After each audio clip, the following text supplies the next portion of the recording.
sama saya manggilnya Mas mungkin ya, Mas Rifki Ali Hamidi. Siap, Bangga boleh direkam, teman-teman. Oke, jadi kali ini kita bakal bahas apa sih sebenarnya di pertemuan Everpro Online Webinar kali ini, webinar yang udah kita adain secara rutin ya. Sekarang tuh udah ke yang 23 kalau teman-teman belum pada tahu. Dan insya Allah tim Everpro bakal terus ngadain webinar-webinar kayak gini katanya. Jadi buat teman-teman yang mau stay tune, ikutin aja IG-nya Everpro dan join ke komunitas Telegram, komunitas belajar Everpro. Nah, buat kali ini dari sekian bahasan yang pernah kita bahas ya, kita kali ini bakal bahas dari sisi branding dengan judul Trik Jitu Branding biar makin cuan. Amin. Semoga bisa semakin cuan kita sama-sama. Nah, tapi sebelum ngomongin branding, sih, ada satu step penting dari branding yaitu paling nggak ada namanya gitu ya brand kita ya. Jadi buat teman-teman di kesempatan kali ini mau minta bantuannya dong buat kenalan-kenalan gitu ya. Namanya siapa, nama tokonya, atau nama brandnya apa gitu ya. Produknya apa aja, tak kenal maka tak aruf, asik. Bisa aja nih Kak Regita. Betul, tak kenal maka tak aruf. Produknya apa aja, terus jualannya lewat apa aja ya. Karena kenapa? Karena sebenarnya komunitas belajar Everpro ini isinya macam-macam banget. Mulai dari pemilik usaha, pemilik bisnis online, ada internet marketers atau e-commerce gitu ya. Ada juga ya para pencari ilmu aja lah kayak saya gitu ya. Nah, jadi kalau teman-teman bisa sharing gitu ya, aku jualan anu gitu, jualan A di platform Anu, terus ada e-commerce yang lain, oh ini kayaknya bisa nih barang yang dijualin di Anu gitu ya, terus ntar kontak-kontakan lah kalian. Mumpung ada wadahnya di kesempatan kali ini, jadi saya minta bantuannya teman-teman untuk saling perkenalan aja. Silakan monggo dimanfaatkan untuk mencari partner bisnis, mencari peluang pengembangan bisnisnya masing-masing di sini dengan cara kenalan dulu, baru kita membuka pintu-pintu baru, pintu-pintu rezeki. Karena saya termasuk yang percaya bahwa silaturahmi adalah silaturahmi. Kenapa jadi silaturahmi? Silaturahmi adalah pintu pemanjangnya rezeki dan usia. Jadi mangga Rodia Grogia Mas. Iya betul, lumayan. Silakan ya yang mau teman-teman yang mau kenalan. Wih, udah 18 orang yang masuk. Selamat datang semuanya. Oke, saya sambil lanjut ya ke bahasan kita. Jadi emang sih kalau kita ngomongin yang namanya profit, gimana caranya dapat profit, itu mungkin nggak ada habisnya. Salah satu caranya tadi yang saya cerita, ya saling kenalan lah, saling berinteraksi lah satu sama lain. Terus para pemilik bisnis dengan para marketers gitu ya misalnya, supaya nanti membuka peluang-peluang baru. Nah, kali ini kita bakal bahas salah satu bagian dari yang bisa membuat profit kita makin meningkat atau makin cuan gitu ya. Yaitu namanya adalah branding. Mungkin teman-teman di sini udah familiar sama yang istilahnya branding itu apa gitu ya. Malah mungkin beberapa juga udah pernah menggunakan strategi branding dari susun bagus-bagus, udah dilancarin, udah dijalanin, mungkin ada yang berhasil dan ada yang enggak. Nah, di kesempatan kali ini kita bakal belajar bareng gimana ceritanya yang masih belum berhasil. Jadi ya adalah clue-clue supaya buat bisa dicoba lagi di kesempatan selanjutnya. Dan juga buat yang udah pernah berhasil biar bisa semakin berhasil. Karena apa? Karena pemateri kita kali ini nggak kaleng-kaleng. Tentunya dengan Mas Rifki Ali Hamidi. Kalau teman-teman cari ya, jadi Mas Rifki Ali Hamidi ini sebenarnya sudah sempat diulas beberapa media. Salah satu medianya, media besar, ada Republika, ada Kumparan gitu ya. Jadi beliau ini kalau nge-branding dirinya bilangnya die hard entrepreneur, mantap. Kenapa? Karena emang die hard banget sih. Udah pernah ngerasain ups and down-nya bikin bisnis. Jadi insya Allah beliau siap banget untuk berbagi materi yang daging lah ya istilahnya dan teman-teman patut banget buat nyimak materi kali ini. Jadi mohon yang mau serius banget bisa disediain sekalian catatannya, pertanyaannya, mau curhat, saya udah ngelakuin anu mas, tapi kok belum berhasil. Itu silahkan banget gitu ya. Oke, sebelum makin jauh di sini Mas Rifkinya udah ada belum ya? Saya mau iseng lah negur siapa? Halo, Wih, Halo Mas Rifki, saya Fadil Mas. Salam kenal. Terima kasih banyak sudah join. Siap. Salam kenal Mas Fadil dan teman-teman yang join. Halo, selamat Wih, malam semuanya. selamat malam Mas Rifki. Ya teman-teman, ini Mas Rifki sudah sama kita ya, Alhamdulillah. Mas Rifki, tadi saya kepo kan nge-search Mas Rifki di Google. Ketemu tuh artikel yang di Kumparan. Katanya Mas Rifki udah jualan dari sebelum kuliah ya Mas? Udah dari 2006. Wih, dari 2006, parah. Padahal di sini bilangnya 2010 nih, Kumparan kurang update mungkin ya. Iya, Udah berapa kali gagal Mas? Kira-kira Mas, maaf kalau boleh tahu. eh berapa ya? Kalau yang inget tuh 6. Sebelum tanggal 6. sebelum 2012 ya. Karena Hmm. 2000 sebelum pandemi juga banyak set project yang gagal juga banyak. Waduh, ya, ya, ya. Itu dia makanya ada nilai pengalaman yang bisa Mas Rifki share sama kita-kita ya, insya Allah teman-teman. Jadi mohon stay tune. Makasih banyak Mas Rifki, monggo. Saya mau ada iklan dulu kebetulan ya. Jadi teman-teman buat acara kali ini sebenarnya ya dibantu terwujud gara-gara teman-teman dari Everpro ya. Jadi teman-teman dari Everpro mau membantu teman-teman para pemilik usaha, pemilik UMKM, pemilik bisnis online, para internet marketers atau bahkan mereka yang baru mau belajar gimana caranya jualan itu untuk terus berkembang gitu, untuk eh, ya naik level lah ya istilahnya. Jadi buat teman-teman saya saranin untuk stay tune pertama di acara ini dari awal sampai akhir, dan yang kedua stay tune juga ke acara-acara di Everpro. Nah, salah satunya teman-teman bisa keep up tentang event-event di Everpro di uh, website yang bakal saya taruh di sini, namanya everpro.id/event. Mangga ya teman-teman, kalau mau dilihat kita bakal ada acara apa aja dari Everpro bisa dengan mudah dilihat di sini. Bisa mulai dari belajar dari sekecil, bukan sekecil kali ya, seawal copywriting, terus bisa belajar soal digital marketing, bisa belajar branding kayak hari ini, sampai problem solving yang kompleks juga kita bisa belajar di webinarnya Everpro gitu ya. Barangkali dari saya sekian dulu. Monggo teman-teman sambil jalan sambil kenalan bisa di kolom komentar. Barangkali ada yang mau bantuin teman-teman jualan gitu ya dari teman-teman marketers. Atau dari teman-teman marketers mau ngasih tahu skillnya, barangkali mau diajak bisnis sama para pemilik usaha yang ada di sini. Gitu ya. Jadi kita lanjut sebelumnya, kita sebelum masuk ke materi inti, bakal ada beberapa update dulu dari teman-teman Everpro. Jadi buat teman-teman Everpro ini bakal selalu ada fitur baru, ada promo baru gitu ya, misalnya yang bisa banget teman-teman manfaatin buat naikin profitnya teman-teman, buat naikin cuannya teman-teman. Jadi silakan banget disimak baik-baik. Untuk selebihnya saya serahkan ke rekan dari Everpro pada Mbak Regita. Silakan.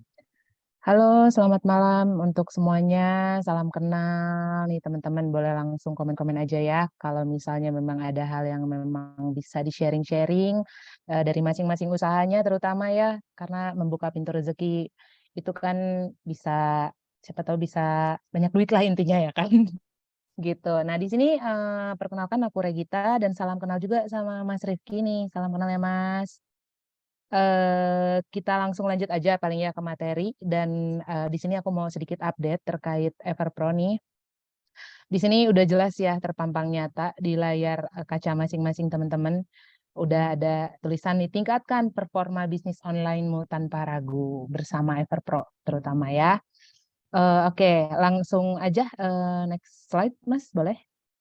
Oke, nah jadi untuk di awal ini, Everpro ini punya yang namanya Everpro Shipping. Nah, di sini tuh adalah platform logistik dalam bentuk website dan aplikasi yang dapat memudahkan pengiriman paket beserta layanan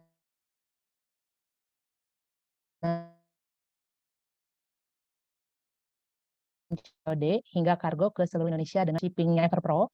Di sini juga kita akan bantu terkait pengirimannya, terutama terkait logistiknya juga. Ini kita bisa bantu karena di sini kita ada tim logistik pilihan dari Everpro yang memang nantinya akan membantu dan mengawal pengirimannya atau paketnya teman-teman ini sampai dengan sampai di tangan buyer atau pembeli seperti itu. Jadi untuk teman-teman yang memang masih awam atau masih bingung aduh aku harus pakai platform pengiriman apa ya? Boleh mangga dicoba sama Pro. Kita akan bantu kawal pengirimannya sampai ke tangan pembeli dengan selamat.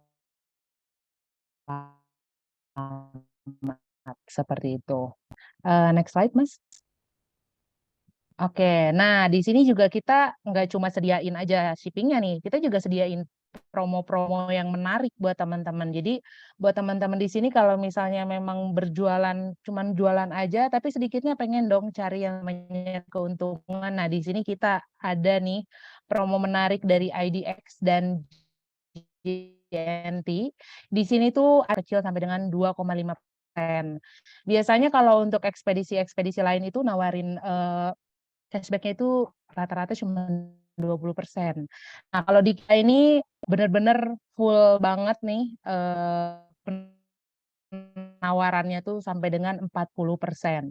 Jadi buat teman-teman yang memang pengen tahu lagi, pengen lebih kepo gitu, boleh banget nih. Tetap standby di sini.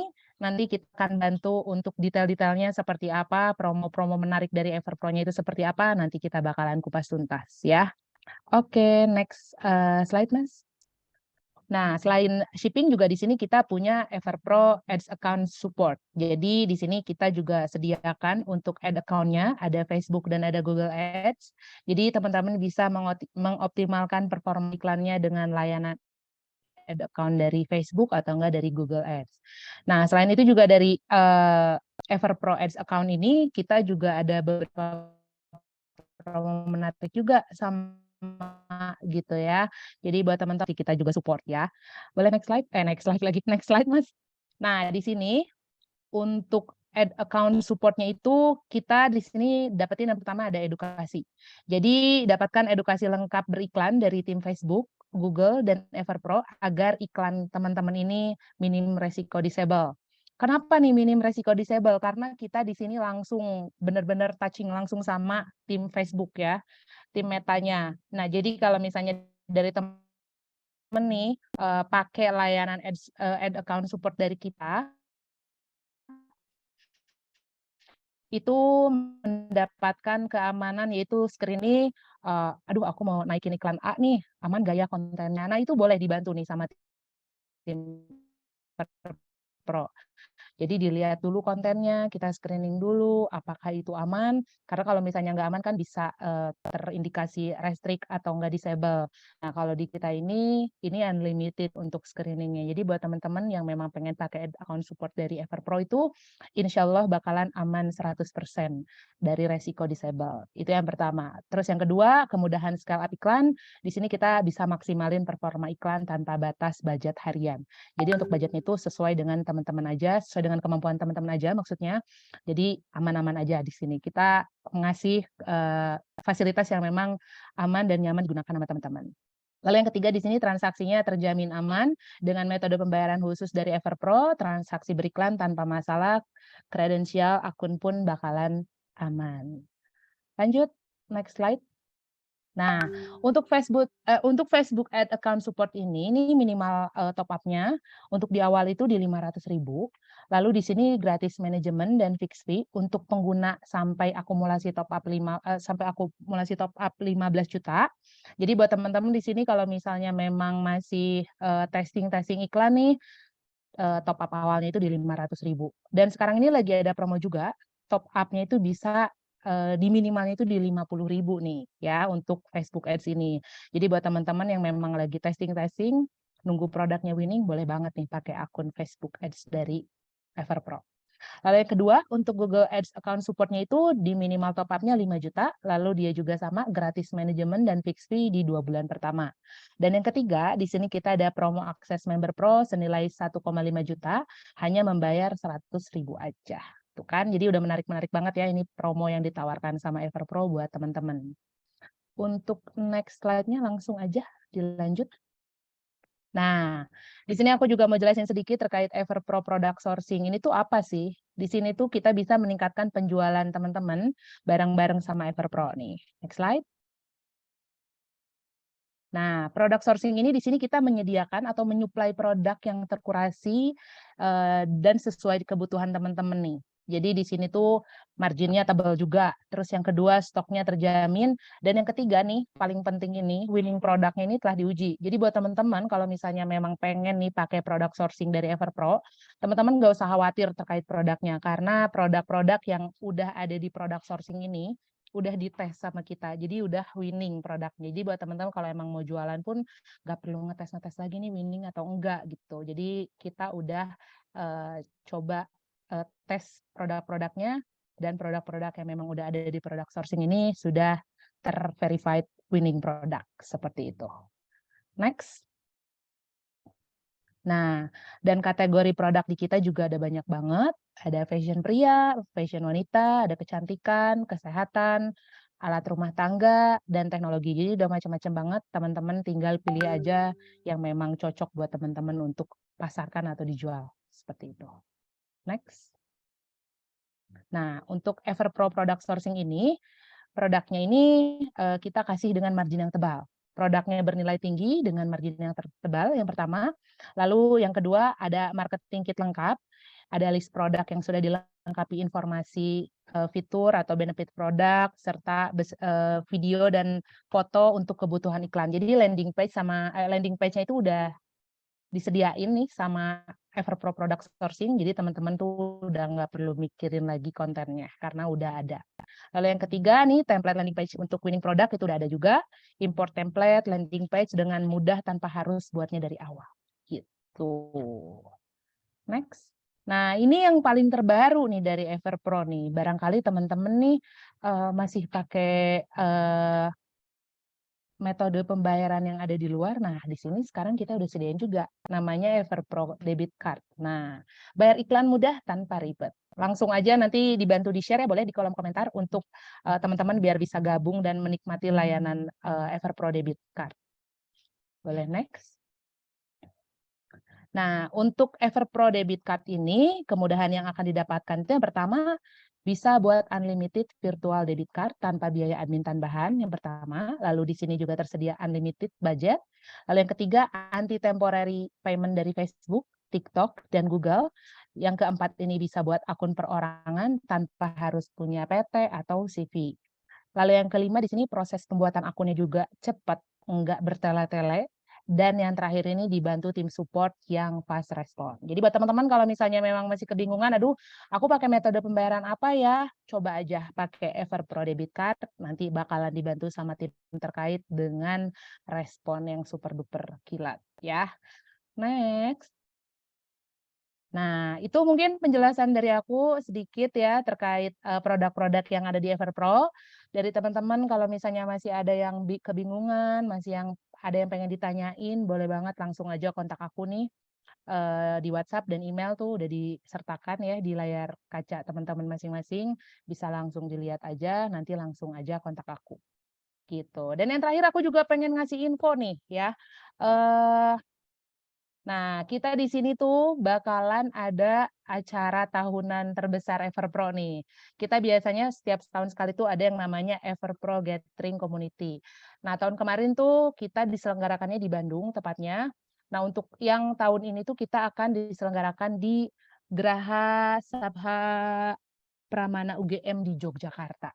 Ini nih materinya bongkar kasus misteri seputar bisnis online. Jadi buat teman-teman nih, kalau misalnya pengen ikutan nih Everpro Community Gathering, bisa langsung aja masuk ke web everpro.id. Itu semuanya sudah disertakan untuk keterangan-keterangannya atau informasinya itu udah lengkap banget di sana. Jadi buat teman-teman kalau misalnya pengen ikutan nih acara akbarnya Everpro, ini benar-benar bisa membuka peluang teman-teman kalau misalnya teman-teman lagi kebingungan nyari produk apa, atau misalnya teman-teman pengen sharing terkait Facebook Ads lah, Google Ads, dan lain-lain sebagainya, itu tempatnya di Jogja. Bisa kalian langsung temui aja di sana perkumpulan-perkumpulan orang-orang hebat di Gathering Everpro. Seperti itu, teman-teman. Nah, itu mungkin informasi sedikit dari aku. Semoga teman-teman penasaran ya dengan semua penjelasan yang tadi udah aku informasikan. Nanti kalau ada apa-apa boleh langsung hubungin aku. Ya, makasih banyak teman-teman. Kita lanjut lagi ke Bung Fadel, mangga dilanjut, silahkan. Terima kasih teman-teman. Ya, makasih juga Mbak Regita atas pemaparannya gitu ya teman-teman, buat update dari Everpro. Yang nggak mau ketinggalan, mangga langsung join ke komunitas Telegram, komunitas belajar Everpro. Nanti kita bakal update terus di sana. Oke, jadi yang selanjutnya sesi materi, sesi yang ditunggu-tunggu banget sama teman-teman. Jadi sebelumnya saya mau menyapa kembali. Semoga masih pada semangat, masih pada melek. Silakan dipersiapkan dengan baik sebelum kita nanti dengerin dari pemaparan dari Mas Rifki ya. Nah, di sini saya mau encourage lagi nih buat teman-teman buat saling perkenalan gitu ya. Mangga namanya siapa, eh, tokonya atau brandnya apa, produknya apa gitu ya. Sama jualannya lewat apa aja.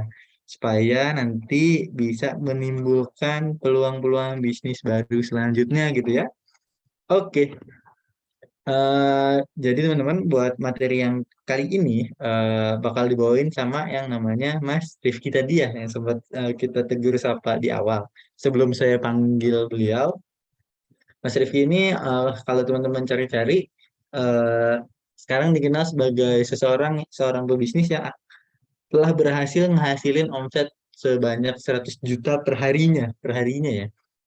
Jadi insya Allah bakal banyak yang bisa teman-teman pelajarin. Tadi kita udah diceritain sedikit ya kalau beliau sudah memulai bisnis dari tahun 2006 sampai akhirnya sempat ngalamin kegagalan hingga 6 kali dan alhamdulillah akhirnya berhasil. Jadi nggak nggak sedikit pastinya ilmu yang beliau punya baik itu dari experience dan juga udah jadi makin kuat gitu ya karena udah pernah beliau alami sendiri mana yang gagal, mana yang berhasil gitu ya. Nah, teman-teman buat sambil kita dengerin nanti, kalau seandainya ada pertanyaan-pertanyaan yang muncul, bisa langsung aja ditanyain di Slido. Mau minta bantuan sama teman-teman panitia, buat Slido-nya bisa dikirim di kolom chat.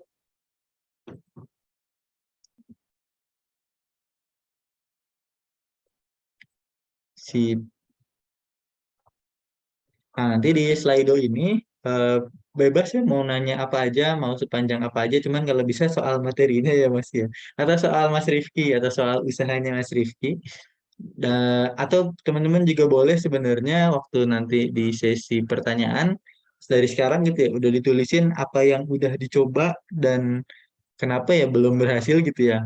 Nah, itu bisa banget ditanyain aja di sesi kali ini gitu ya. Ini merupakan fasilitas yang disediain sama teman-teman Everpro buat teman-teman dapat mentor sehari gitu ya sama Mas Rifki. Jadi silakan dimanfaatkan sesi pertanyaannya. Oke, saya izin mensumon kembali Mas Rifki. Selamat malam Mas Rifki. Wih, Halo, malam. mantap. Mas, saya kemarin waktu lihat foto Mas pertama kali, keren banget gaya rambutnya. Hari ini tadinya berharap masih gitu ya. Enggak, ternyata Mas. Belum sempat, Mas, belum sempat.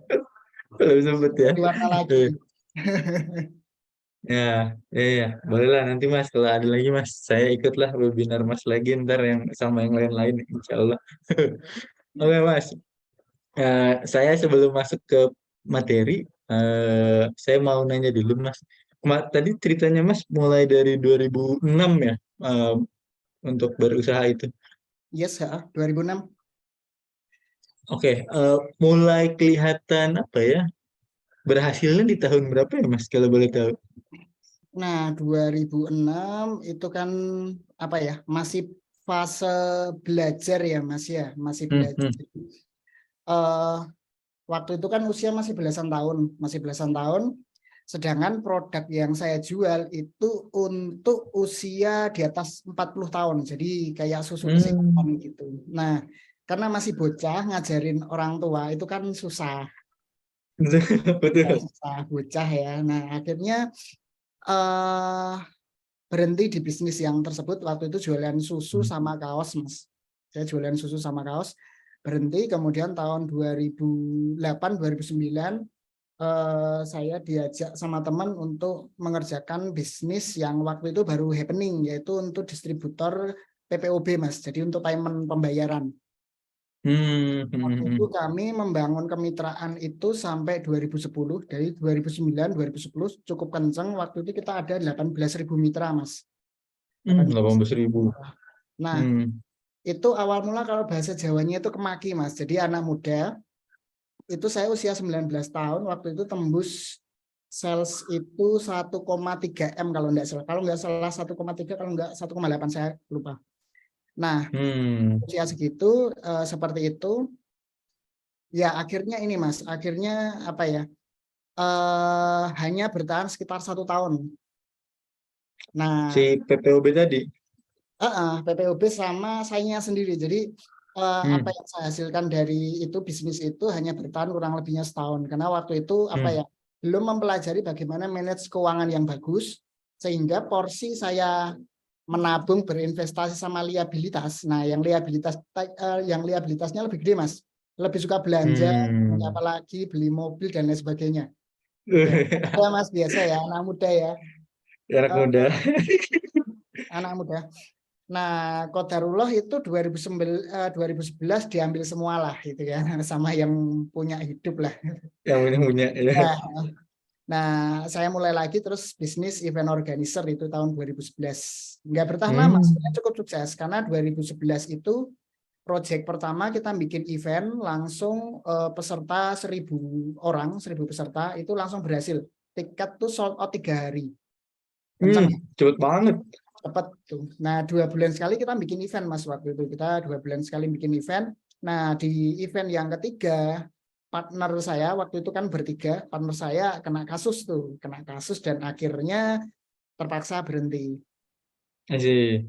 Nah, Macam-macam banget nih jualannya nih, Mas. Ya, 2012 mulailah ini si Kertabumi ini mulai 2012. Asih. Ini Chapternya ya terlalu banyak, batik Mas, ya, kalau Mas. diceritain. Iya, ya, kayaknya banyak banget. Makasih banyak loh ini rangkumannya lah ya. Alhamdulillah. Jadi buat teman-teman yang belum tahu, kalau Mas Rifki ini sekarang dikenalnya sebagai owner dari Batik Kertabumi ya namanya ya, Mas ya. Iya, Mas.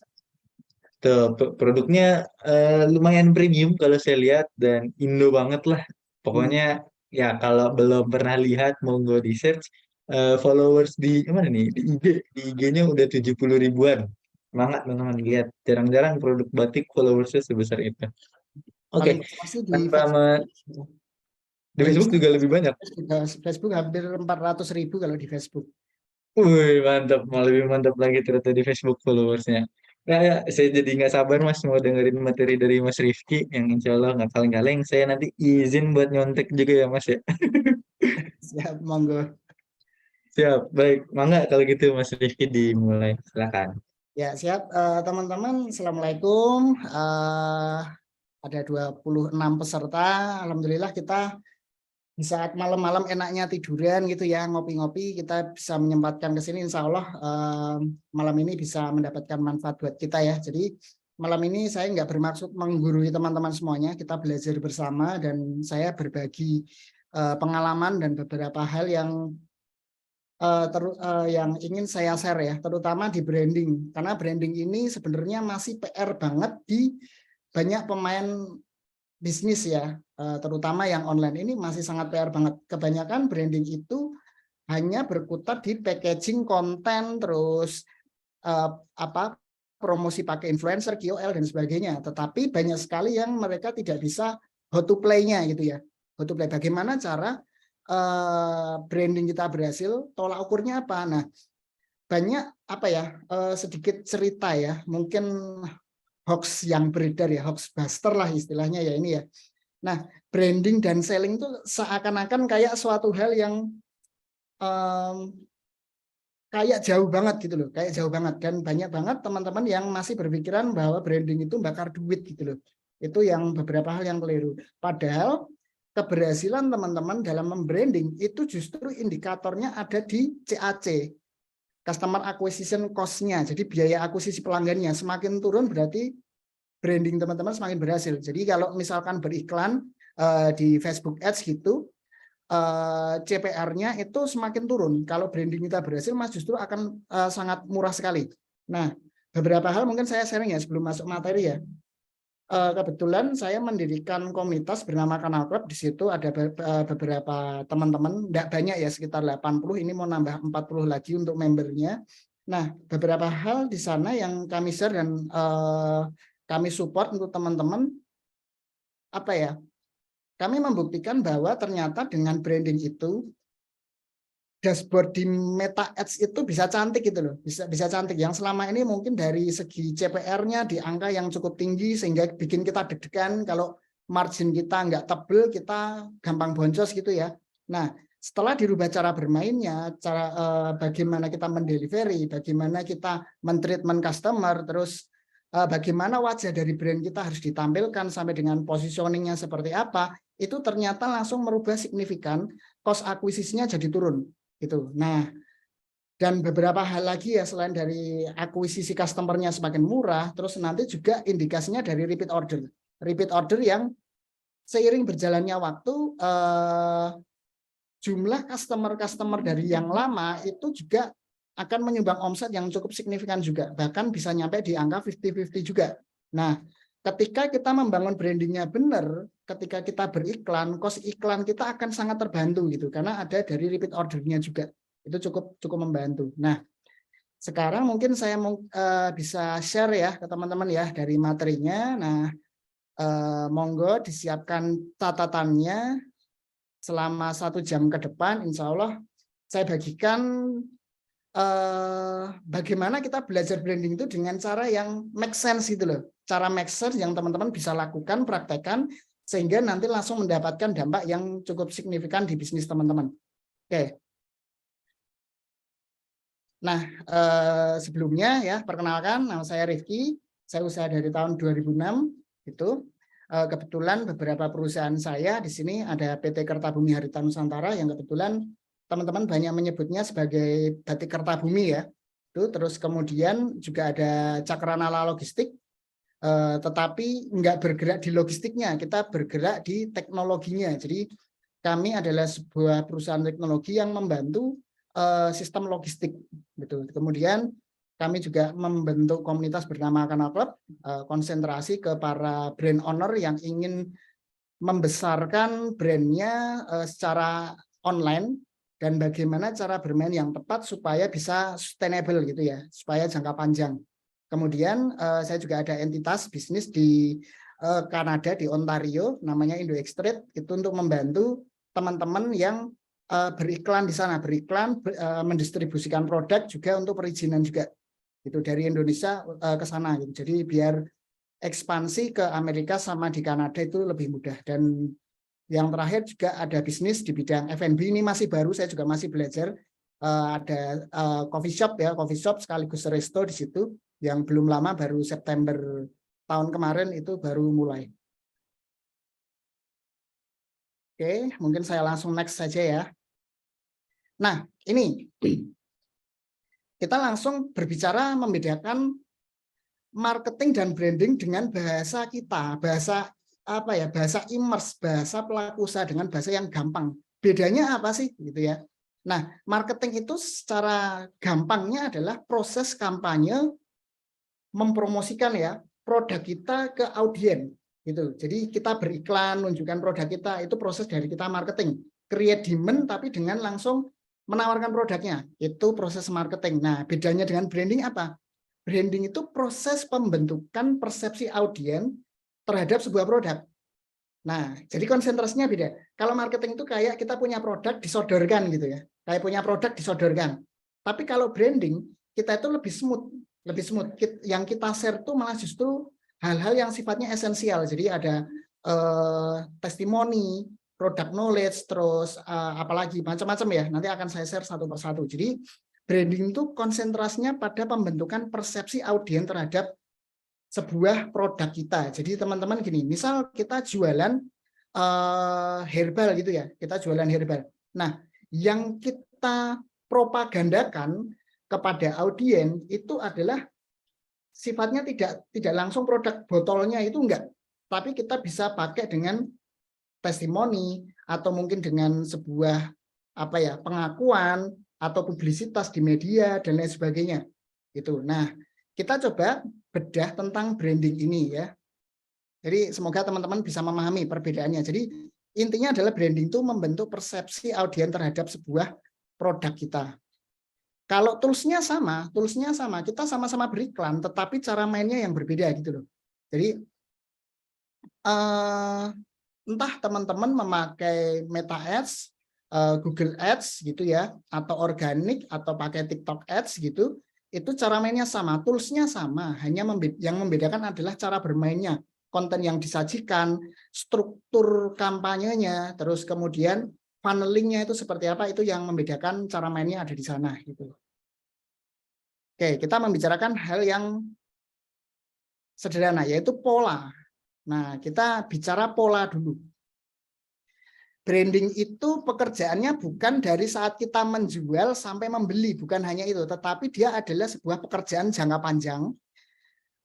Bagaimana kita mempromosikan produk kita, kemudian terakuisisi pembelinya beli gitu ya, pembelinya beli, kemudian masih ada post acquisition branding. Jadi memang kita membangun di sini sampai tidak hanya loyal customer, tetapi advocate customer gitu. Loyal customer itu adalah customer yang setia dengan kita dan terus bertransaksi. Tapi kalau advocate customer adalah customer yang setia bertransaksi dan juga mengajak orang lain untuk bertransaksi juga. Gitu. Jadi dia juga menjadi micro influencer-nya kita. Kita membangun customer kita menjadi seperti itu. Nah, ini kan ada prosesnya teman-teman ya. Ada prosesnya. Nah, kita bicara satu persatu dulu. Nah, konten yang dimaksud itu sebenarnya ini teman-teman. Ketika lihat di atas ini. Yang di blast itu apa sih gitu ya? Ya pertama produk iya, tetapi selain itu juga ada social proof-nya. Jadi setiap orang tuh butuh bukti lah intinya gitu ya. Setiap orang tuh butuh bukti. Emang benar nih produknya bagus? Apakah benar produknya berkhasiat gitu ya? Nah, kita melakukan campaign itu memakai testimoni juga. Bahkan testimoni biasanya orang memasang itu di landing page. Cuman kita testimoni itu masuk di iklan juga, masuk di campaign juga. Jika teman-teman kena iklan kami di Kertabumi gitu, setelah teman-teman klik, teman-teman akan kebanjiran berbagai macam konten dengan berbagai sudut pandang, mulai dari social proof, rating dan review, kita share juga, kita tunjukkan bahwa rating kita bagus, entah di marketplace, entah dari manapun, rating kita tunjukkan ke mereka gitu. Terus, nah selanjutnya ini ada Belko and Authority. Belko itu bahasanya sekarang tuh KOL, Key Opinion Leader. Jadi kami biasanya menggunakan Belko ini atau KOL ini tidak sekadar hanya membayar paid promote gitu ya. Terus habis itu udah enggak. Tapi kita ambil kontennya dan kita gunakan untuk iklan. Supaya apa? Supaya kesaksian dari seorang influencer itu bisa merata, bisa terus nyebar terus. Kalau kita hanya sekali paid promote, dia hanya naik mungkin di beberapa hari, habis itu terus turun. Gitu. Nah, itu kan sayang banget, sudah bayar mahal, tapi setelah 5 hari, 6 hari dia sudah mulai turun tuh. Nah, kita gunakan konten itu untuk iklan. Terus setelah itu ada kredensial ya. Kredensial itu semacam pengakuan. Jadi bagi teman-teman UMKM ketika diliput oleh media atau mungkin ikut kontes bisnis gitu ya, itu sebaiknya ikutin. Yang dikejar apa sih? Yang dikejar ini pengakuannya. Hal sederhana tetapi itu menunjukkan ketika ada calon pembeli melihat bahwa bisnis kita ini serius diliput sama media gitu ya, itu menunjukkan bahwa kita ini bisnis yang serius, tidak hanya sekadar hanya jualan saja gitu. Jadi customer itu juga akan melihat keseriusan dari brand kita juga gitu ya. Kemudian publisitasnya juga. Nah, ini liputan media itu, terus teman-teman ketika eksis di mana. Nah, itu hal tersebut juga harus menjadi sebuah konten. Semua ini harus didokumentasikan, teman-teman. Dikolek, terus didokumentasikan, kemudian dikolek gitu ya. Jadi ketika ada misal nih ada situasi yang yang menguntungkan buat brand kita. Contoh kayak kemarin di Kertabumi itu, jadi ada teman saya yang dia mendapatkan kontes untuk touring ke Manchester United di Old Trafford tahun 2017. Nah, saya langsung berusaha untuk menghijack teman saya. Jadi saya mengkonsep beberapa hal yang dia bawa ke sana, terus saya tanya promotornya siapa, ternyata promotornya ini gitu ya. Nah, coba saya mengajukan supaya produk kami jadi merchandise, official merchandise di Old Trafford di Manchester gitu. Nah, waktu itu akhirnya tembus dan effortnya memang luar biasa. Cuman yang kita dapatkan apa? Kita dapat fotonya produk kita itu foto bareng legenda Manchester United dan itu kami gunakan untuk menunjukkan bahwa menunjukkan ke audiens bahwa brand kita itu enggak kaleng-kaleng gitu loh. Kita tunjukkan seperti itu. Itu penting banget. Nah, teman-teman harus mencari momen itu juga. Jika ada kesempatan datang, teman-teman wis sikat aja lah gitu ya. Manfaatkan sebaik mungkin karena dokumentasi dari hal seperti itu sangat membantu teman-teman. Karena apa?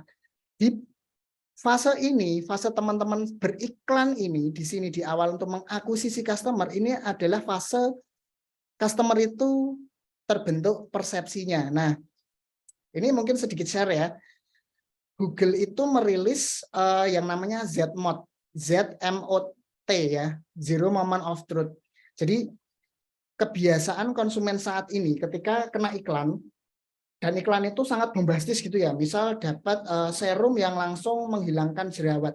Nah, tidak serta-merta si audiens ini lihat landing page-nya langsung check out itu enggak, gitu ya. Belum tentu, karena biasanya mereka akan keluar dari landing page, mereka akan muter, mencari apa? Mencari beberapa referensi, cari reviewnya di YouTube ada enggak, itu ya, terus cari di Google seperti apa. Nah, momen-momen yang random inilah yang membangun persepsi dari customer. Makanya kita harus punya strategi untuk mengepung customer ini supaya kita langsung sodorkan ini loh, saya punya rating bagus, ini loh testimoninya bagus, ini loh ada influencer pakai, ini loh kami punya prestasi ini. Nah, seperti itu langsung kita kepung di situ.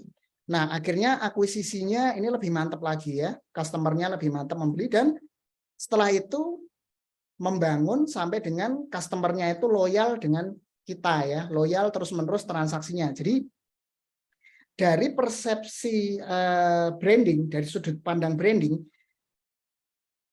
cost kita beriklan itu tidak apa ya, memang kalau di laporan keuangan akan jadi cost, tetapi mindset kita bahwa iklan itu adalah investasi. Ketika kita beriklan di sini, misal cost per purchase-nya dapat 20.000 nih atau 30.000, terakuisisi satu. Nah, kita jangan puas terus ditinggal, rugi banget gitu ya. Kita harus berpikir bahwa 20.000 ini ketika produk Anda harganya 100.000, berarti Anda cuma dapat 100.000 doang gitu loh. Nah, tapi ketika teman-teman bisa mengolah customer-nya selalu dilayani dengan ini service, product improvement, misalkan ada produk baru apa, atau mungkin spesial promo apa, terus beberapa konten lainnya gitu, yang membuat loyal, akhirnya mereka ini akan membeli terus-menerus gitu. Jadi yang dikeluarkan 20.000 di sini tidak hanya untuk mengakuisisi pembelian pertama. Jadi teman-teman terus bisa mengakuisisinya, transaksinya terus-menerus lewat sini gitu. Oke, nah ini kurang lebih polanya seperti ini teman-teman. Ini yang harus teman-teman pahami bahwa branding itu tidak hanya di depan sini sampai customer terakuisisi, tetapi juga jangka panjang. Oke. Nah, kita mencoba masuk ke bab pertama, menciptakan identitas brand yang otentik. Nah, biasanya kita itu mencari literasi di YouTube atau mungkin kita beli e-book atau beli buku gitu ya. Bagaimana membuat brand kita itu bisa otentik, jadi punya kita gitu ya. Nah, cuman kebanyakan mungkin mayoritas terutama di UMKM itu masih sangat subjektif, tidak melihat data. Nah, pertama kali ketika teman-teman pengen memoles produknya, brandnya supaya lebih otentik, lebih powerful lagi, yang pertama itu teman-teman harus mengetahui biasa dalam teksi kompetisi yang ada di industri teman-teman tuh. Jadi ini, ketika kita sebagai tim sepak bola, ketika kita mau bertanding, otomatis kita harus melihat lawannya toh, kompetisi yang ada di situ toh, rivalnya seperti apa, kondisi lapangannya seperti apa. Jadi kita nggak bingung menentukan. Jadi sebenarnya gini, ini tuh kayak analisis SWOT teman-teman, mirip kayak analisis SWOT. Jadi teman-teman bisa melakukan yang pertama kali adalah coba membuat list kompetitor teman-teman itu yang apa ya, yang ibaratnya mirip-mirip gitu ya,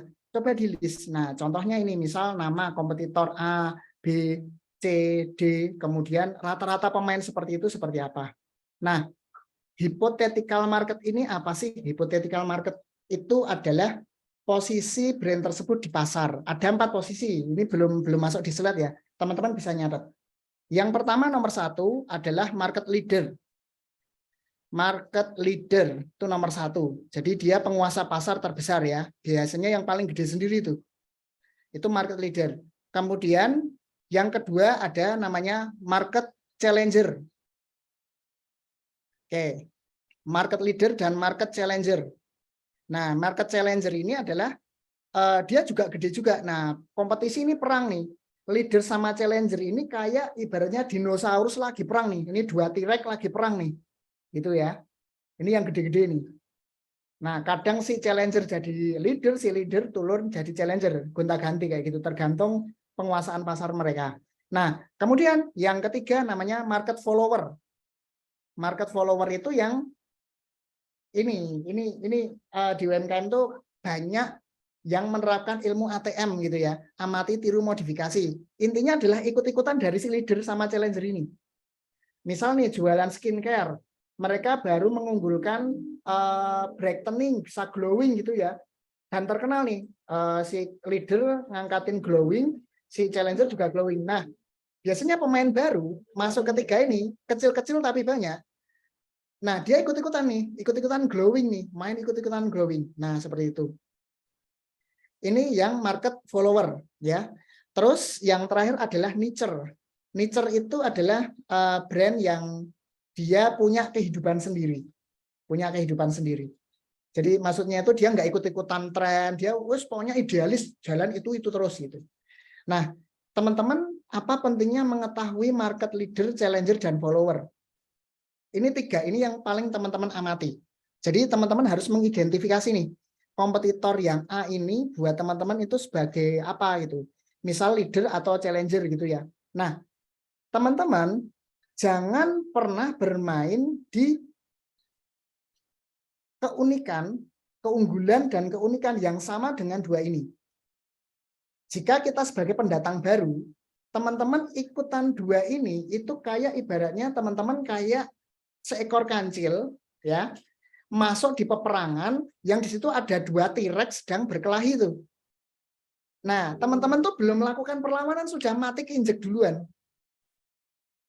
Oke ya, mungkin bisa teman-teman pahami ya. Jadi tidak selamanya ATM amati tiru modifikasi itu work di brand kita. Ini yang sering terjadi. Nah, indikasinya apa kalau teman-teman ikutan ke sini? Yang jelas pertama, kalau beriklan di Facebook, teman-teman mesti kebagian CPM mahal. Pertama itu, kebagian CPM mahal. Kedua, CPR-nya pasti ikut mahal. Dan closing rate-nya itu rendah, karena sangat berat banget. Kenapa? Kita ini langsung dibanding-bandingin sama ini, yang gede ini.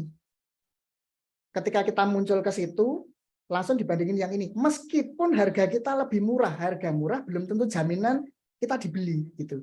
Kayak teman-teman misal mungkin saya sebut merek ya, di Swalayan gitu, teman-teman beli apa ya, beli sampo ya, ini sorry ya saya nyebut merek ya, misal di situ ada Clear sama Pantene. Oke, mereka gede nih, terus teman-teman bikin produk satu nih di sebelahnya, misal saya kasih nama Rifki Sampo gitu ya. Nah, saya ngambil yang sama, bahkan sampai packagingnya saya miripin gitu ya. Nah, saya jual harganya lebih murah. Bagi orang yang belum mengenal produk kita, mesti hanya akan dilihat dan belum tentu dipilih gitu. Karena mereka lebih trust dengan 2 ini yang sudah eksis. Nah, maka dari itu teman-teman harus memahami nih, market leader dan challenger, kalau bisa kita agak jaga jarak teman-teman ya. Jangan mirip-mirip banget sama mereka. Gitu. Oke, terus kemudian selanjutnya ada market follower. Nah, market follower ini kan yang ikut-ikutan ini. Ini yang biasanya bikin harga pasaran rusak nih, market follower nih. Jadi ketika ini 2 ini main glowing, ini ikut-ikutan glowing. Nah, sekarang logikanya gini teman-teman. Ketika ada pendatang baru nih, pendatang baru. Nah, ini kebanyakan jualnya di marketplace nih. Ini bikin brand baru ikut-ikutan yang 2 ini. Coba diiklanin di gas, mahal boncos ya kan. apa yang terjadi supaya bisa terakuisisi, akhirnya pakai harga coret yang harganya nggak masuk akal nyoretnya. Harga 400.000 coret jadi 100.000. Habis itu dikasih bonus free ongkir, nah, semacam-macam lah ya. Jadi harganya dibanting. Oke, supaya laku. Nah, pertanyaannya gini, market follower ini kan banyak. Ketika ini ada market follower satu, dia glowing bantingan harga, turunin harganya jadi 100.000. Nah, ini kan banyak ya, nggak sendiri ya dia ya. Ada satu lagi nih, satu lagi dia ikut-ikutan. Dia banting harga di 100.000. Nah, nggak laku, dia turunin tuh jadi 90.000. Kira-kira nih, yang A akan tergoda nurunin atau enggak? Ya, customernya pada pindah ke sini nih, pindah ke yang 90.000. Nah, ini biar laku, dia nurunin lagi jadi 85.000. Si ini juga, wah, konsumennya lari ke sini gitu kan, turunin lagi juga. Begitu seterusnya sehingga terjadi yang namanya pricing war. Nah, kenapa ada pricing war? Red Ocean itu munculnya gara-gara ini tadi. Nah, teman-teman, ini kalau dengan tabel seperti ini, teman-teman bisa lihat nih kompetitor A, misal kompetitor A market leader, tulis leader, yang B challenger, yang C misal apa nih gitu ya. Nggak tahu ya udah coret aja gitu. Kita nggak tahu. Nah, rata-rata kompetitor seperti apa gitu ya. Mereka market follower. Nah, dicari unique value-nya. Unique value itu nggak usah berpikir secara teoritis mendalam. Unique value itu adalah suatu yang kita ingat, yang paling kita ingat dari sebuah produk. Gitu. Jadi unique value itu adalah sebuah persepsi keunikan sebuah produk di mata customer. Value-nya apa nih? Nah, misal si kompetitor A, dia ngunggulin soal glowing-nya. Misal kita ngomongin skincare ya, glowing-nya. Terus yang market challenger yang gede-gede itu dia bermain di brightening-nya gitu ya. Terus rata-rata kompetitor yang bermain banting-bantingan harga dia juga mengatakan glowing dan brightening gitu ya. Nah, ketika teman-teman melihat seperti itu, lebih baik biar enak kita harus bergeser ke yang lainnya. Ketika banyak pemain di brightening dan glowing, cobalah kita bermain di lainnya. Misalkan spesialis jadi flek hitam atau mungkin spesialis di jerawat gitu ya, atau mungkin kalau urusan wajah sudah berat banget ganti urusan body misalkan ya, di kulit tubuh misalkan pemutih lengan atau mungkin pemutih tengkuk leher misalnya untuk orang yang sering naik motor lehernya hitam ya itu ya kena sinar matahari gitu. Nah, kita coba bermain di seperti itu teman-teman. Tidak hanya di produk yang seperti skincare, semua produk di fashion juga iya. Nah, ini teman-teman, kalau teman-teman bisa ngecek produk teman-teman unik atau enggak, teman-teman itu bisa ngeceknya di sini. Pakai toolsnya biasanya saya pakai data pinter nih. Ini dia scraping datanya dari Shopee. Nah, misal contoh nih, ini yang saya screenshot ini adalah jilbab ya. Ketika jilbab, enter jebret, nah ini market follower banyak banget. Jika saya jualan jilbab tidak punya keunikan entah dari segi modelnya, bentuknya, motifnya, warnanya, mirip-mirip kayak gini, mau saya jual di harga premium pun nggak akan laku gitu. Meskipun bahan bakunya bagus, berat banget akuisisinya. Nah, ini misal kita lihat nih, ini harganya berapa ini? Dia harga 16.000, 23.000. Nah, jika produk kita mirip-mirip seperti ini juga akan dikomparasikan dengan yang mirip-mirip kayak gini teman-teman gitu. Jadi pentingnya kita menentukan keotentikan produk kita itu jangan hanya teman-teman di sebuah ruangan kertas dengerin tutorial branding dan sebagainya terus nyatet, jangan. Teman-teman justru malah harus spying, memata-matai ya, bahasa tanda kutipnya ya, memata-matai kompetitor teman-teman supaya apa? Teman-teman bisa menentukan mana keunikan yang bisa teman-teman ambil yang di tempat lain tuh nggak banyak yang ambil gitu loh. Itu cara gampangnya seperti itu. Jadi nggak usah mikir pusing-pusing. Cukup pakai ini tadi teman-teman. Ini diisi gitu ya. Cukup pakai tabel ini. Nah, hal seperti ini untuk analisa kompetisi ini bagi teman-teman yang bisnisnya sudah mulai grow, tumbuh dan mungkin sudah 2 tahun lebih, metrik ini harus diupdate ya. Semales-malesnya kita itu setiap setahun sekali. Kalau pengen lebih agresif lagi itu setiap kuartal ya, 3 bulan sekali supaya kita peka. kompetisi, oh ternyata si kompetitor itu sudah mulai mirip-mirip sama kita harus membuat inovasi supaya kita lebih berbeda dari kompetitor kita. Itu seperti itu. Jadi selalu jaga jarak supaya kita itu nggak mirip-mirip banget. Konsekuensinya ketika kita mirip-mirip, kita akan dibanding-bandingkan dengan produk yang lainnya gitu. Ketika produk lainnya lebih murah, otomatis banyak customer akan ngecap produk kita kemahalan gitu. Itu seperti itu. Nah, ini saya jelasin lagi ya. Terus sebuah bisnis itu ketika dia punya keunggulan dan keunikan di suatu suatu elemen, misal dia unik di glowingnya, pasti ada opportunity loss-nya, yaitu market lainnya. Ketika sebuah produk konsentrasi di glowingnya, bisa jadi untuk aknenya, jerawatnya, terus untuk flek hitamnya mungkin produk itu kurang bagus. Nah, itu akan jadi opportunity loss. Market yang tidak tertangani. Nah, kita itu tinggal mengkolek aja market yang tidak tertangani itu seperti apa. Gitu ya. Terus selanjutnya agresivitas kampanyenya. Nah, ini kita lihat tuh iklan mereka itu kencengnya seperti apa, agresif atau enggak gitu ya. Kalau sudah market leader sangat agresif, teman-teman ikut-ikutan, budgetnya kalah besar untuk promosi, ya sudah gitu ya. Udah mesti akan merasakan boncos setiap harinya seperti itu. Oke ya teman-teman ya, saya lanjut ya. Nah ini, ketika marketnya kecil tapi kompetisinya ketat, itu terjadi price war dan semakin nggak masuk akal gitu ya.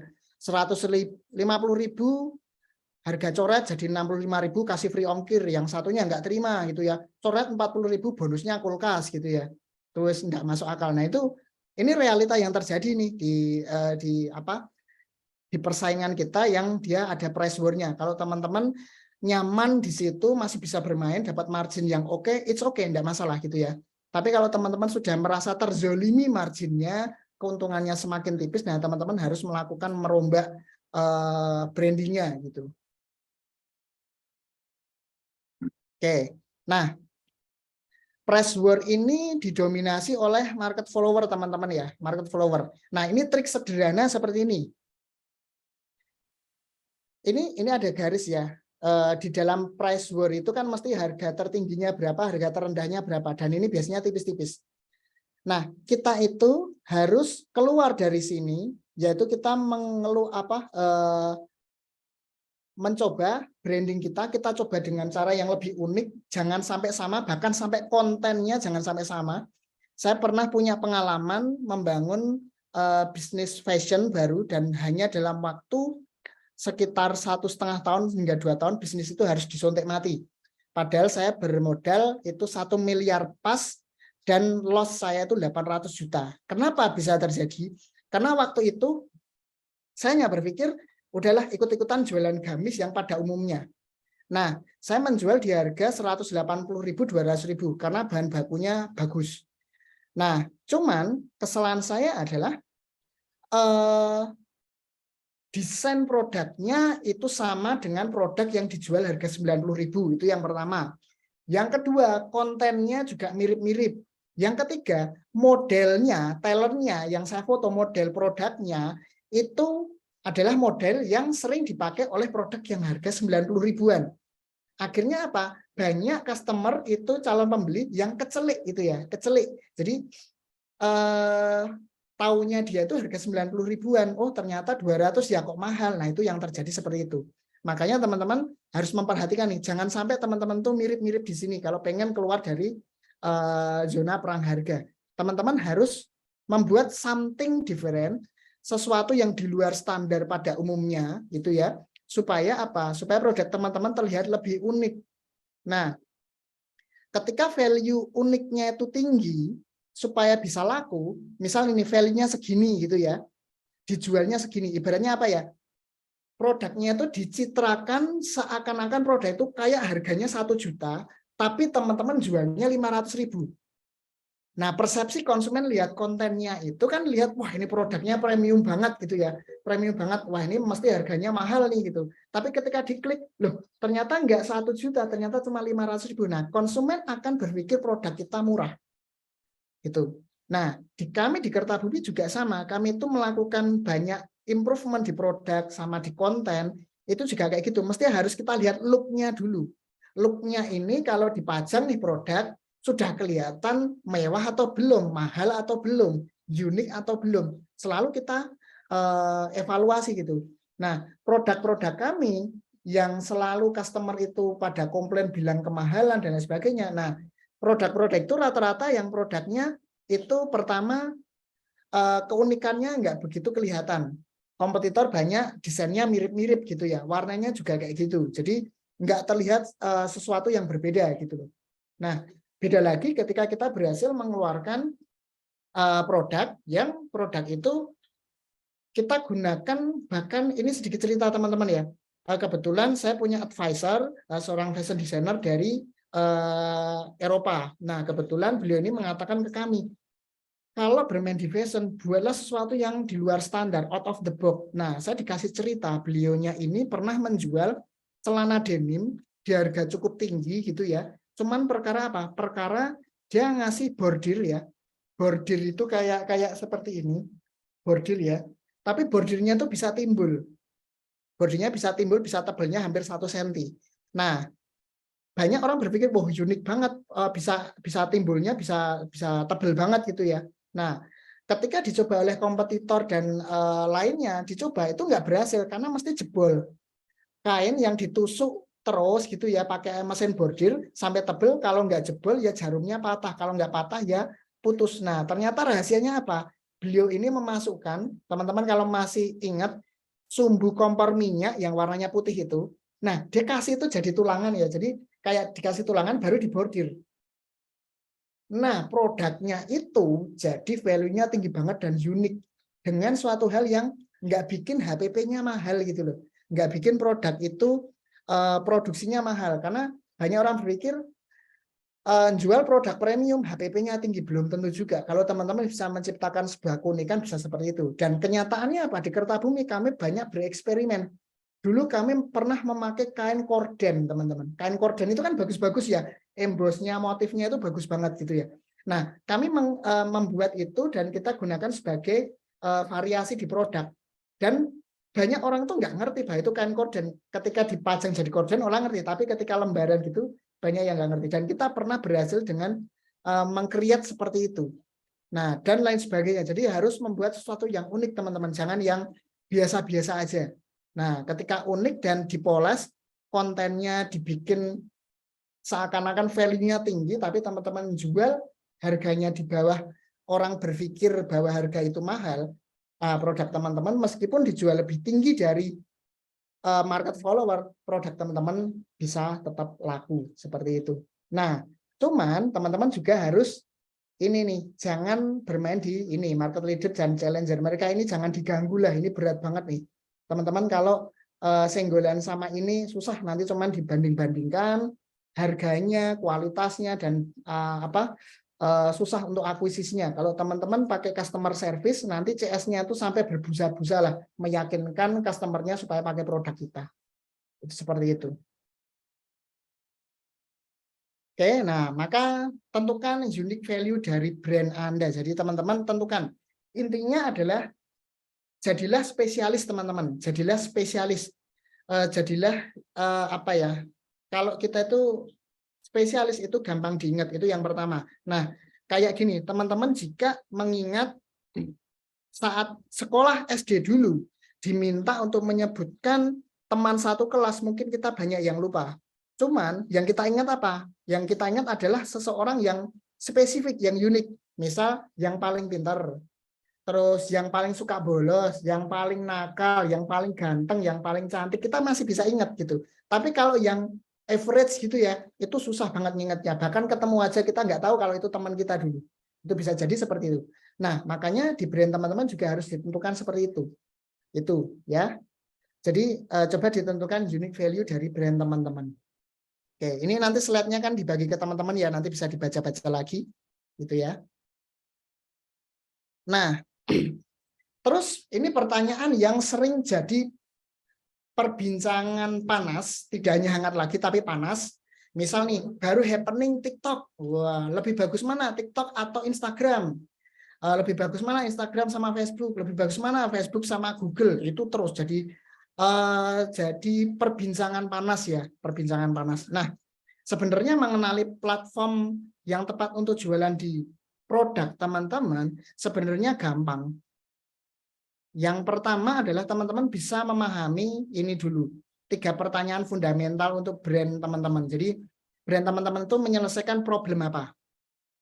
Oke, misalkan menyelesaikan problem contohnya adalah skincare untuk anti-aging, misal untuk anti penuaan. Nah, yang punya problem itu maka akan menjawab pertanyaan kedua, who has the problem? Siapa yang punya masalah tersebut?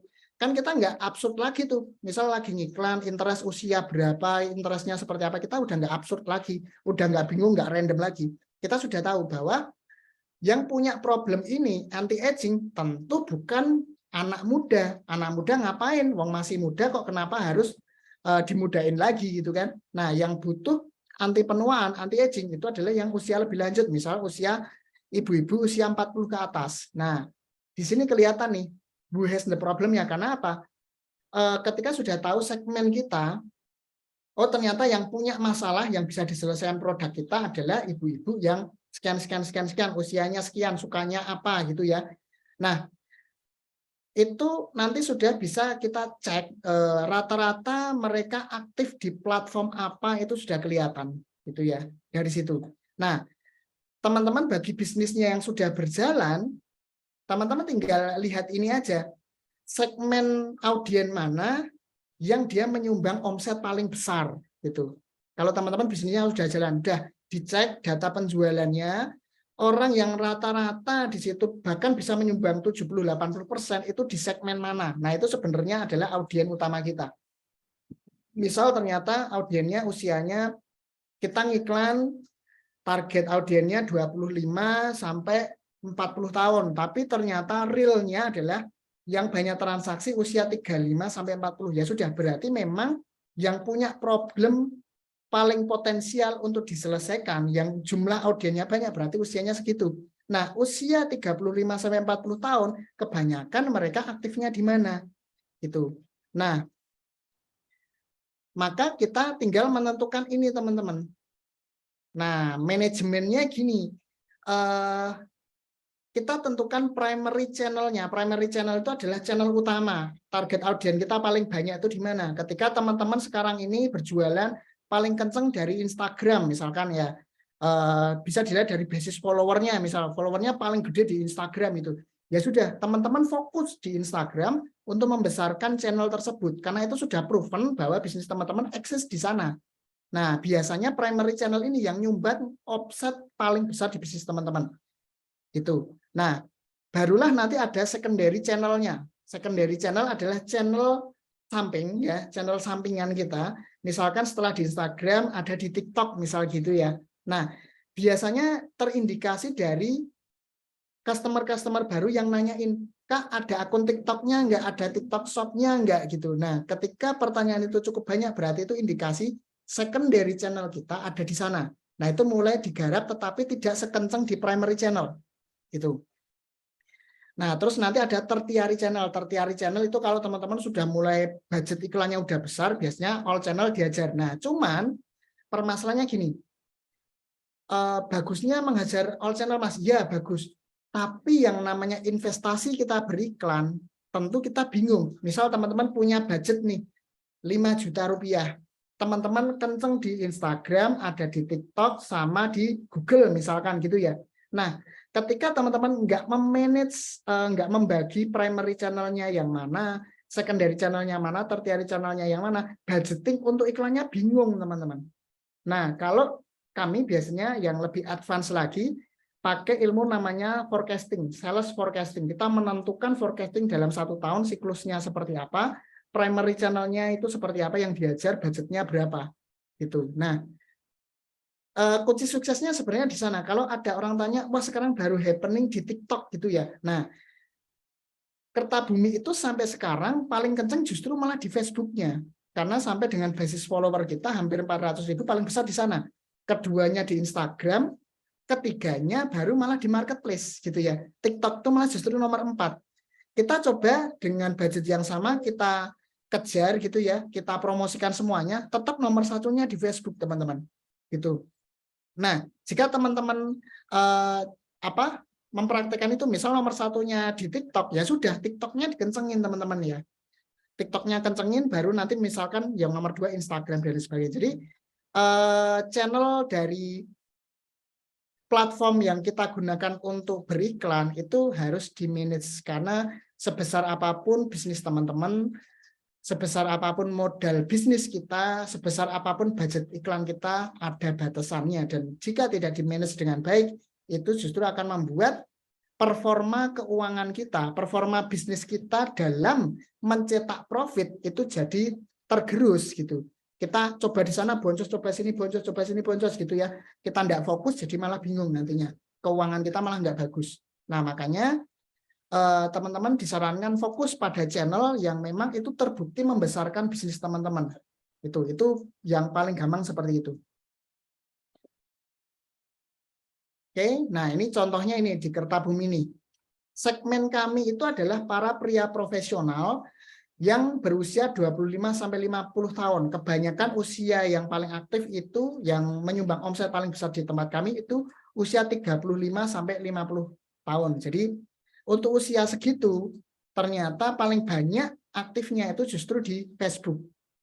Nah, ketika iklan kami kita hajar gitu ya, paling kencang di Facebooknya. Kemudian nomor 2 di sini, terus channelnya terus ada di WhatsApp. Nah, di WhatsApp ini kan sebagai kontak itu ya, komunikasi kita ya. Nah, di situ realitanya ada WhatsApp, terus WhatsApp banyak yang tanya di Tokped-nya apa, di Shopee-nya apa, dan lain sebagainya gitu. Tapi yang utama di Facebook. Jadi dari dulu sampai sekarang kami konsentrasi pada channel ini gitu. Nah, pertanyaannya, kos CPR-nya gimana Mas dari dulu sampai sekarang? Nah, teman-teman, misal nanti ada suatu event lagi gitu ya, webinar lagi mungkin membahas tentang Facebook Ads atau apapun itu. Nah, kami bisa membukakan dashboard dari tahun 2017 sampai sekarang, justru CPR kita malah lebih murah saat ini dibandingkan 2017-2018. Kebanyakan orang berpikir, wah di Facebook CPR-nya semakin mahal gitu ya, iklannya semakin mahal. Di tempat kami enggak, tuh malah justru semakin murah gitu. Karena branding kita semakin jadi dan basic customer kita itu semakin lebih mengenal produk kita dari tahun ke tahun seperti itu. Nah, ini contoh dari produk kami ya. Oke. Nanti mungkin ada yang mau ditanyakan, monggo bisa ditanyakan. Nah, terus masuk ke bab yang ketiga, yaitu brand value and messaging. Jadi, bagaimana kita menyampaikan pesan dari brand kita ke konsumen. Biasanya kita gunakan sebagai dasar membuat copywriting, dasar membuat caption, dasar membuat narasi di landing page-nya, terus dasar untuk kita membuat video reels atau TikTok gitu ya. Hook-nya seperti apa? Itu dasarnya dari sini. Sebenarnya simple. Nah, membuat inti dari brand teman-teman, apa yang di offering itu sebenarnya hanya menjawab pertanyaan gini, how to solve the problem with unique value. Nah, misal ini sebagai contoh nih ya, misal contohnya adalah skincare lagi ya. Nah, problemnya itu adalah jerawat nih. Problemnya adalah jerawat. Nah, unique value-nya itu lebih ringan. Jadi memang misalkan punya skincare, kebetulan saya pernah bermain skincare juga. Nah, skincare ini banyak testimoni yang terbukti, itu ya, unique value-nya terbukti. Testimoninya adalah banyak customer itu mengatakan krimnya ringan gitu, krimnya ringan dibanding lainnya. Nah, ini sudah proven nih, value-nya sudah proven nih dibanding yang lainnya, ada yang krimnya lebih berat atau mungkin bikin saat digunakan itu rasanya nggak nyaman. Nah, krim kami itu terbukti lebih ringan, makanya itu jadi unique value. Nah, makanya sales headline kami itu seperti ini gitu ya. Hentikan peternakan jerawat yang meledak di wajahmu dengan lebih ringan. Nah, ini dari pesan yang kita sampaikan dari sebuah brand kita contohnya. Nah, pertanyaan ini, submodality itu apa sih Mas gitu ya? Submodality itu Jika teman-teman belajar Neuro-Linguistic Programming (NLP), kemudian ngesup lagi sampai ke hypnotic selling, hypnoselling, di situ kita akan belajar yang namanya modality dan submodality. Nah, submodality itu adalah bahasa hiperbolis, teman-teman. Bahasa yang mendramatisir, gitu ya. Ini kan ada meledak gitu ya. Meledak itu kan mendramatisir. Hentikan peternakan jerawat yang meledak di wajahmu dengan lebih ringan. Jadi, kenapa seperti itu? Karena landscape market digital di Indonesia sudah terkontaminasi dengan para kompetitor yang menjualnya itu dengan bahasa yang terlalu overpromise gitu ya, terlalu berlebihan. Ada yang bilang jerawat berhenti dalam waktu 1 minggu, padahal kan term and condition-nya kan berbeda-beda ya, setiap orang itu kulitnya berbeda-beda. Nah, permasalahannya adalah apa? Teman-teman itu harus berkompetisi dengan kompetitor yang cara mainnya kurang bijak.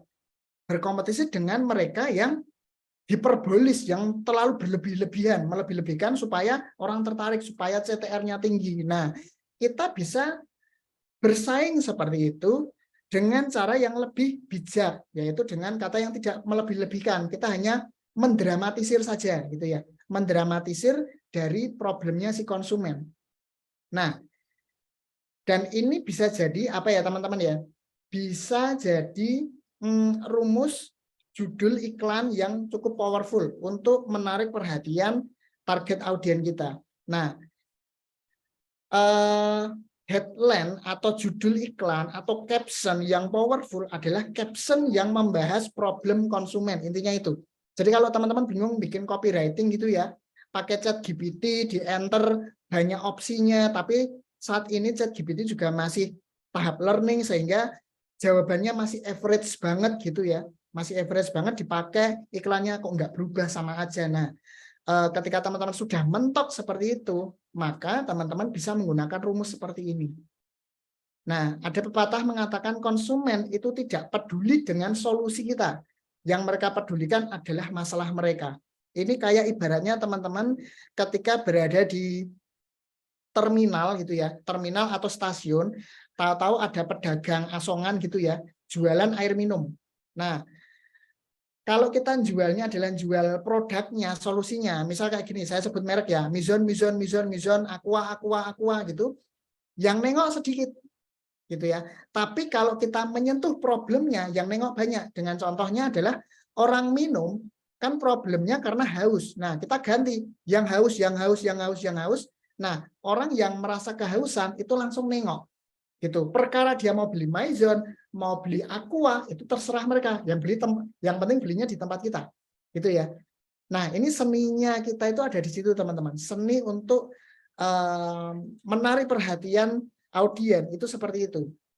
Jadi gunakan problem mereka sebagai kata kunci untuk kita dalam beriklan, untuk menarik perhatian mereka. Nah, apalagi teman-teman di dunia branding. Dunia branding itu kan tadi kita menggunakan social proof gitu ya. Apalagi yang kita iklankan adalah konsumen kita, testimoni, kita dokumentasikan jadi video, kita suruh dia menyampaikan, dan dia ngomong, saya itu bulan kemarin tuh jerawatnya banyak banget, tapi setelah pakai ini ternyata jerawat saya berangsur hilang. Nah, kalimat seperti itu sangat menarik perhatian bagi orang yang memang punya problem di jerawat gitu ya. Langsung mereka ngulik gimana caranya, karena mereka punya pain di situ, punya permasalahan di situ. Gitu. Nah, selanjutnya setelah ini ketemu, terus what do you promise to your customer? Janjinya apa gitu. Nah, janji ini bisa dilihat, apa yang kita janjikan bisa dilihat dari kecemasan terbesar dari customer yang sering menghubungi teman-teman. Misal, takut barangnya tidak sesuai. Nah, teman-teman harus memberikan garansi di sini, janji di sini. Ketika barang tidak sesuai, 100% uang kembali, misal seperti itu.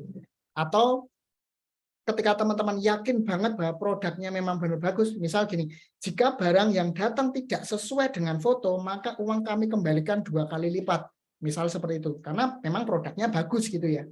Gitu. Nah, itu akan membuat seseorang, pembeli, calon pembeli itu semakin yakin, karena kita sangat pedenya memberikan janji, dan tentunya janji itu juga harus ditepati ya teman-teman ya. Jangan hanya biar orangnya beli habis itu dia komplain terus Anda tinggal, ya jangan, itu brand teman-teman akan hancur gitu. Nah, dari janji inilah teman-teman bisa membuat sebuah narasi supaya apa? Supaya iklan teman-teman itu lebih powerful lagi gitu. Oke ya, bisa dilanjut ya. Nah, setelah itu, ini kan kita bicara tentang esensi dari brand teman-teman gitu ya. Nanti teman-teman bisa mengeksplor sendiri ketika membuat konten video, membuat konten foto, itu teman-teman bisa mengekspor. Nah, dasarnya dari mana? Dari ini. Dari yang teman-teman konsep ini. Problemnya apa, value teman-teman apa, terus modalitasnya apa. Kemudian janji teman-teman ke konsumen itu seperti apa.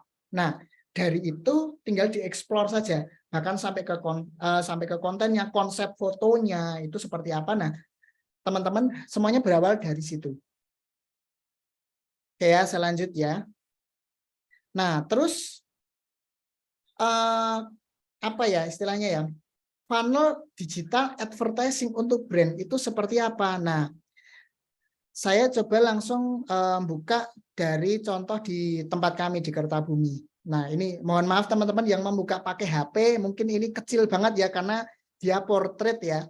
Bentuknya portrait jadinya kecil, nanti bisa dicek di slide-nya. Jadi kami membagi menjadi funnel itu menjadi 4. Dari top of funnel, terus mid of funnel, bottom of funnel, dan terakhir kita gunakan flywheel gitu ya. Jadi kami mengcombine antara funneling dan flywheel. Nah, ini di sini marketing dan branding itu jadi satu kesatuan, satu struktur gitu ya. Nah, karena kami menggunakan meta ads, maka kami menggunakan conversion ya, objektif conversion untuk audiens baru. Nah, isinya apa? Isinya hanya ini. Ada 5 ini. Pertama adalah produk new arrival. Jadi yang produk-produk baru itu menjadi konten unggulan di situ. Kemudian produk yang kids, yang anak-anak. Terus kemudian produk best seller. Terus produk couple sama woman yang cewek gitu ya. Kita gunakan sebagai top of funnel-nya. Jadi kita biasanya menggunakan interest ya, menggunakan interest sama lookalike dari basis purchase audiens yang sudah lalu gitu. Nah, setelah ini harus dilakukan ini dari mid of funnel-nya itu harus di-retargeting teman-teman. Kenapa? Algoritma terbaru, bahkan semua platform, tidak hanya di Facebook dan Instagram, di TikTok dan di Google juga sama. Jadi ketika ada seseorang ngeklik iklan kita, misal kita jualan sepatu gitu ya, jualan sepatu, ngeklik iklan kita, kalau nggak di-retargeting, orang yang ngeklik iklan sepatu, ketika di-refresh berandanya, nanti dia akan dibanjiri iklan sepatu lainnya dari kompetitor kita. Makanya akan jadi ironis, lucu gitu ya. Kita ngiklan, orangnya tertarik sama sepatu, check out-nya di sebelah gitu kan. Karena kita nggak melakukan retargeting. Kita nggak ngingetin lagi. Nah, retargeting ini kita gunakan untuk apa? Building trust, untuk branding kita. Nah, di sini yang sifatnya testimonial, terus rating kita tunjukkan. Job-buster itu kayak contoh di tempat kami itu, misal ada orang mengatakan, wah Kertabumi mahal. Nah, kita langsung bikin konten tuh yang menjawab mahal seperti apa gitu ya. Oh, ternyata kami ini produknya ini bahan bakunya levelnya beda. Terus kami dari batik tulis dan lain sebagainya. Nah, kami tunjukkan di situ. Kemudian ada brand leverage ya. Brand leverage itu kayak contohnya brand leverage itu intinya gini.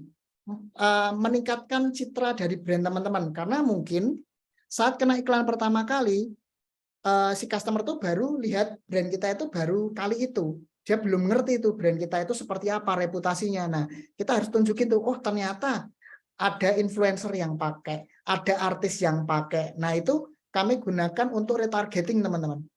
Untuk retargeting. Terus kemudian kredensial. Kredensial itu misal kami dapat pengakuan dari mana, misal dari majalah marketing, dari majalah apapun. Nah, itu kami gunakan sebagai konten di sini untuk membangun trust konsumen. Nah, mungkin ada yang bertanya, Mas, retargeting ini budgetnya berapa? Nah, kami biasanya menggunakan 5-10% dari budget yang atas ini. Misal contohnya kami beriklan 10 juta nih. 10 juta. Maka budget retargeting kita hanya 5-10%-nya. Gitu. Kadang mentok di 5% sih kami biasanya. 10% itu dalam kondisi biasanya saat mendekati peak season atau high season gitu ya. Misalkan mendekati Ramadan mau Lebaran atau mungkin akhir tahun gitu, biasanya kita naikin untuk budgeting, untuk retargetingnya gitu. Nah, kemudian bottom of funnel. Nah, ini branding itu juga sampai di CS-nya teman-teman. Nah, teman-teman akan jadi gini. Ketika produknya sudah bagus, satu produknya bagus, terus pencitraan kita itu bagus, kita tunjukin testimoninya, social proof-nya, ratingnya udah bagus. Masuk ke CS, tapi di CS ini sudah slow respon, cara nanggapinnya nggak nyenakin, semua citra yang kita bangun langsung hilang teman-teman. Langsung remuk, kita udah lupa tuh sama ini brand ini bagus tuh, kita udah melupakan. Ketika service dari CS kita, service dari tim kita itu buruk, maka pencitraan kita sudah akan dilupakan. Nah, ini penting, makanya di CS kita juga harus dibangun juga gitu ya.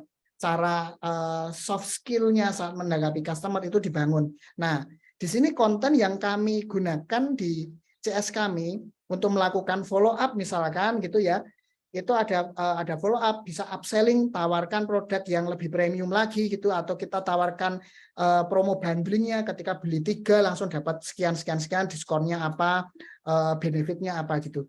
Terus bisa lakukan cross selling juga, ketika mental di sini kita tawarkan yang lainnya gitu. Bisa down selling juga, ketika dia kemahalan jual produk yang pricingnya lebih murah atau spesial promo. Nah, terus untuk memaintenance-nya dia biasanya kami menggunakan status WA si CS ini. Nah, dan juga disupport sama CRM ya. Nah, di CRM juga ada mekanisme tersendiri. Tetapi kalau di CS itu sendiri, kami di status WA sering-seringnya kayak gini. Kita tunjukin new arrival-nya gitu ya, produk terbarunya, atau produk unggulan yang lagi diunggulin apa nih gitu. Terus testimoni. Nah, terus bukti transaksinya, misal kita nunjukin nih bahwa tempat kita itu aktivitas transaksinya itu lumayan gitu loh, kita tunjukkan. Nah, kalau hal tersebut dilakukan, kami itu bisa meningkatkan closing rate di CS itu bisa meningkat sekitar 5%, kan lumayan. Biasanya mungkin di 40% naik jadi 45, itu kan lumayan. Gara-gara apa? Kami sering nge-share bukti transaksi, tetapi ya nomor rekeningnya itu di sensor gitu ya. Nah, selain itu juga di sini ada daily activities-nya juga. Nah, saat ini pembeli online ketika membeli dan memakai menghubungi kita memakai WA, kebanyakan WA dari admin kita itu terlalu seperti robot banget. Nah, makanya dari situ kami memunculkan daily activities. Jadi daily activities itu maksudnya gini, CCS lagi briefing itu selfie terus jadiin status. Nah, supaya apa? Supaya pelayanan kita itu lebih terlihat lebih humanis, lebih terlihat manusia gitu ya. Nah, kadang-kadang kami juga membriefing ke tim CS kami. Kalau daily activities ya bikinlah senatural mungkin, nggak usah setiap hari optimis, ya sekali-sekali lah agak gerundel gitu, misalkan duh bulan ini belum target nih. Nah, misal kayak gitu juga dijadiin status gitu, supaya apa? Supaya lebih terlihat lebih natural. Nah, ketika lebih natural, engagement atau interaksi sama calon pembeli itu jadi lebih bagus teman-teman, lebih bagus, lebih apa ya, jarang dicuekin lah ibaratnya gitu ya. Kalau teman-teman punya permasalahan itu bisa menggunakan trik-trik seperti ini. Nah, baru setelah itu melakukan remarketing ya. Remarketing itu kami biasanya menggunakan objektif brand awareness, kalau enggak engagement gitu. Untuk apa? Untuk nahan si customer ini supaya tetap tetap melihat bahwa brand kita itu eksis gitu. Karena kemarin meskipun follower sebanyak apapun follower, pasti ada segmen yang tidak ketika kita update postingan dia nggak lihat gitu ya, karena sudah lama tidak berinteraksi. Nah, hal tersebut harus dijangkau kembali nih untuk merawat audien kita. Dan kadang kala kita bikin seru-seruan, misal bikin kuis, bikin giveaway, terus live shopping dan lain sebagainya. Nah, itu kita lakukan untuk memanage maintenance dari customer kita, dari follower kita gitu. Oke. Nah, terus selain itu juga landing page ya teman-teman ya, landing page. Nah, ini di sini saya nggak banyak membahas, teman-teman bisa buka aja karena kami bagikan gratis. Kami punya 6 rumus landing page dengan tingkat konversi tinggi. Di situ ada rumus AIDA, terus ACCA, PAS, Quest. Nah, di situ ada. Nah, di situ sudah ada penjelasannya. Teman-teman bisa mengunjungi ini alamat URL ini. Itu bisa teman-teman praktekkan nanti untuk membangun landing page supaya landing page itu tidak kepanjangan sehingga orang itu malas membaca gitu ya, malas membaca akhirnya dia keluar atau mungkin sudah di scroll di bawah langsung dipencet tapi nggak dibaca, akhirnya banyak kan lead yang masuk gitu ya, lead yang masuk itu masih belum paham sama produk kita gara-gara apa? Males baca, langsung pengen ngeklik chat WA kita gitu. Nah, itu seperti itu teman-teman. Oke, materinya seperti itu teman-teman ya. Ini saya jelaskan dengan sangat kilat dan cepat. Nanti semoga bisa diputar ulang lagi dan teman-teman bisa mempelajari di slide-nya. Nah, ini mungkin bisa lanjut ke pertanyaan. Saya kembalikan lagi ke hostnya. Monggo, terima kasih. Wassalamualaikum warahmatullahi wabarakatuh. Waalaikumsalam warahmatullahi wabarakatuh. Makasih banyak Mas Rifki buat penjelasannya. Parah, saya nyatet terus dari tadi.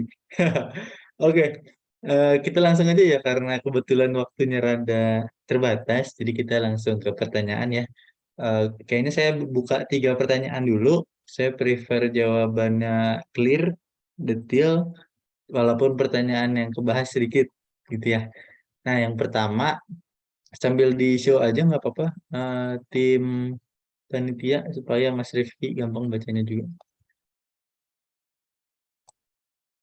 Yang pertama, Mas Rifki untuk anak IMAS, khususnya Facebook marketer yang masih mainnya hit and run, kalau mau mulai branding, step by step sebaiknya bagaimana ya, matur nuwun. Oke, siap.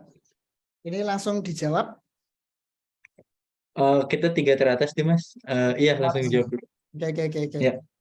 Oke, 3 teratas ya. Yang pertama itu ya untuk main hit and run, mau mulai branding step by stepnya sebaiknya bagaimana ya Mas? Oke, yang pertama seperti ini, karena saya juga mainan hit and run juga. Jadi selain saya bikin brand, bangun sendiri, saya juga mainan juga gitu. Jadi supaya apa ya? Supaya praktek kita di Facebook Ads itu tidak hanya tersumber dari pekerjaan di bisnis kita, supaya kita punya pengalaman lebih banyak gitu. Nah, untuk hit and run itu seperti apa? Satu, poin pentingnya adalah niche target marketnya itu diusahakan konsisten dulu. Oke, sebelum masuk ke branding ya, itu konsisten dulu. Jadi misalkan bermain fashion terus dulu aja. Misalkan fashion sama herbal, nah itu sebenarnya nanti akan jadi 2 bisnis yang berbeda gitu. Tapi kalau teman-teman sanggup menjalankan 2 bisnis yang berbeda ya it's okay itu ya. Tapi saya sarankan bermain di niche market yang sama. Misalkan yaitu tadi fashion terus gitu ya. Terus kalau bermain di produk solusi ya produk solusi terus. Supaya apa? Teman-teman ketika bermain di hit and run, satu, database customernya itu paling tidak dikolek dulu Mas gitu ya. Jadi ini yang Mas atau Mbak yang bertanya ya, database-nya dikolek dulu supaya apa? Gini, paling simpel gini, saya pernah terinspirasi, ini offline ya, terinspirasi dengan salah satu toko kosmetik di Jogja. Jadi si toko kosmetik ini itu kan dia cuman jualin all kosmetik gitu ya, all kosmetik dari yang bermerek sampai yang nggak bermerek semua dijual. Nah, berjalannya waktu, toko ini kan rame terus. Nah, dia sudah mulai membuat sebuah brand. Traffic di situ kan kenceng ya. Nah, dia sudah mulai menyisipkan brand dia, taruh di etalase, dijejerin sama brand ini itu seperti itu. Dan akhirnya brand dia itu cukup besar gara-gara seperti itu. Itu analogi yang hampir mirip dengan saat kita bermain di hit and run Mas. Jadi asal niche marketnya sama, misal bermain fashion, nah kemudian kita bikin brand. Nah saat kita bikin brand itu juga memanfaatkan database customer dari niche market yang sudah kita hajar sebelumnya. Jadi supaya teman-teman itu nggak sia-sia gitu loh database-nya. Nah bisa bisa langsung direct dari kita. Kalau selama ini produk kita testimoninya bagus, tapi kalau banyak komplain, teman-teman manfaatkan database-nya, bisa digunakan cara marketing yang lainnya, tetapi dengan identitas yang berbeda, mungkin dengan nama brandnya atau nama toko yang berbeda, supaya tidak terkomplain gitu. Karena kemarin banyak teman yang bermain di hit and run, bikin produk, ketika di blast lagi ke database audiens yang database customer yang itu, isinya cuma dicaci maki gitu ya, karena yang dulu produknya ternyata gini gitu. Nah, setidaknya itu Mas, mulai start dari mengkolek database-nya, dan biasanya nggak akan jauh-jauh dari itu gitu. Tuh ya, itu jawabannya ya. Dimulai dari mengkolek database. Jadi kalau Mas sudah mulai yakin membuat brand sendiri gitu ya, terus mau jualan di situ, nah itu kurang lebih stepnya seperti itu. Oke, lanjut ke pertanyaan kedua ya. Mas Rifki, untuk Meta Ads, objektif iklan yang dipakai konversi atau cuma pakai awareness? Funneling iklan Meta Ads gambarnya seperti apa ya Mas? Nah ini tadi udah terjawab ya di slide saya tadi, funneling iklannya itu seperti tadi. Cuman untuk produk itu untuk produk fashion ya, untuk produk fashion. Kalau untuk produk yang manfaatnya tidak bisa manfaatnya tidak bisa dirasakan atau mungkin bisa dibayangkan, karena produk itu produk solusi. Kan kita nggak pernah tahu toh. Ini biasanya yang difoto botolnya gitu ya, itu kan nggak tahu gitu loh, customer nggak tahu. Nah, kalau seperti itu biasanya funnelingnya lebih panjang. Jadi kita membangun awareness-nya dulu. Baru nanti dimakan, di retargeting pakai conversion. Itu seperti itu. Nah, itu untuk produk-produk yang solusi ya. Jadi, tapi misal langsung diajar konversi juga nggak masalah. Nanti learning by doing aja. Yang jelas, pertama itu tetap biasanya kita pakai konversi. Oke, funnelingnya seperti itu tadi, sudah saya share. Budget untuk iklan Meta Ads dalam rangka branding idealnya di kisaran berapa ya Mas? Estimasi saja boleh.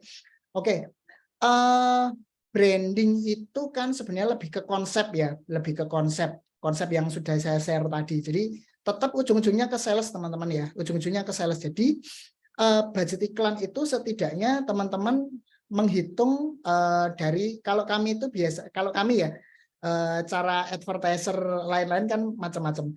Kalau kami itu minimum bisa mereach sekitar 2.000 sampai 3.000 reach. Ketika CPM teman-teman kena 50.000 ya berarti minimum 150.000. Setidaknya bisa dapat 3.000 reach. Itu seperti itu. Biasanya kami memakai pola seperti itu. Itu ya.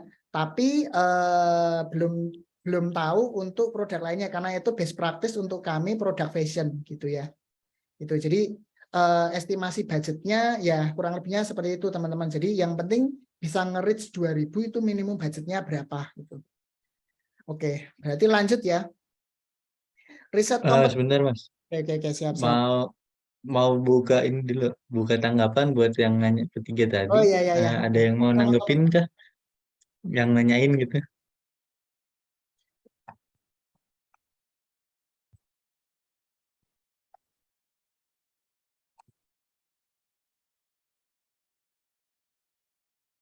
Oke, monggo. Oh, ini ada yang ngechat. Boleh deh kita tanggepin yang chat ya Mas, supaya Baik. bisa lebih interaktif.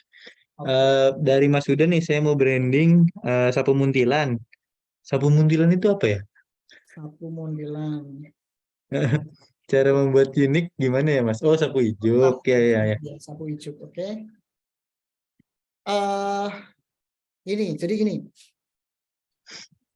Ini sudah berjalan belum ya Mas Huda ya untuk produk sapunya ya?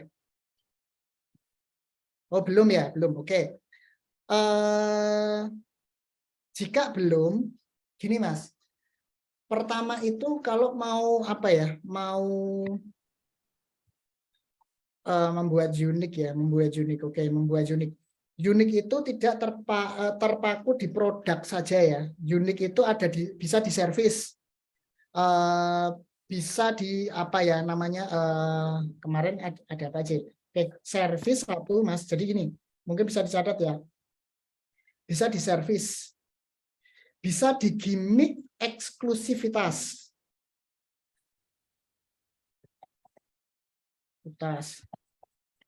Terus bisa di bahan baku. Oke.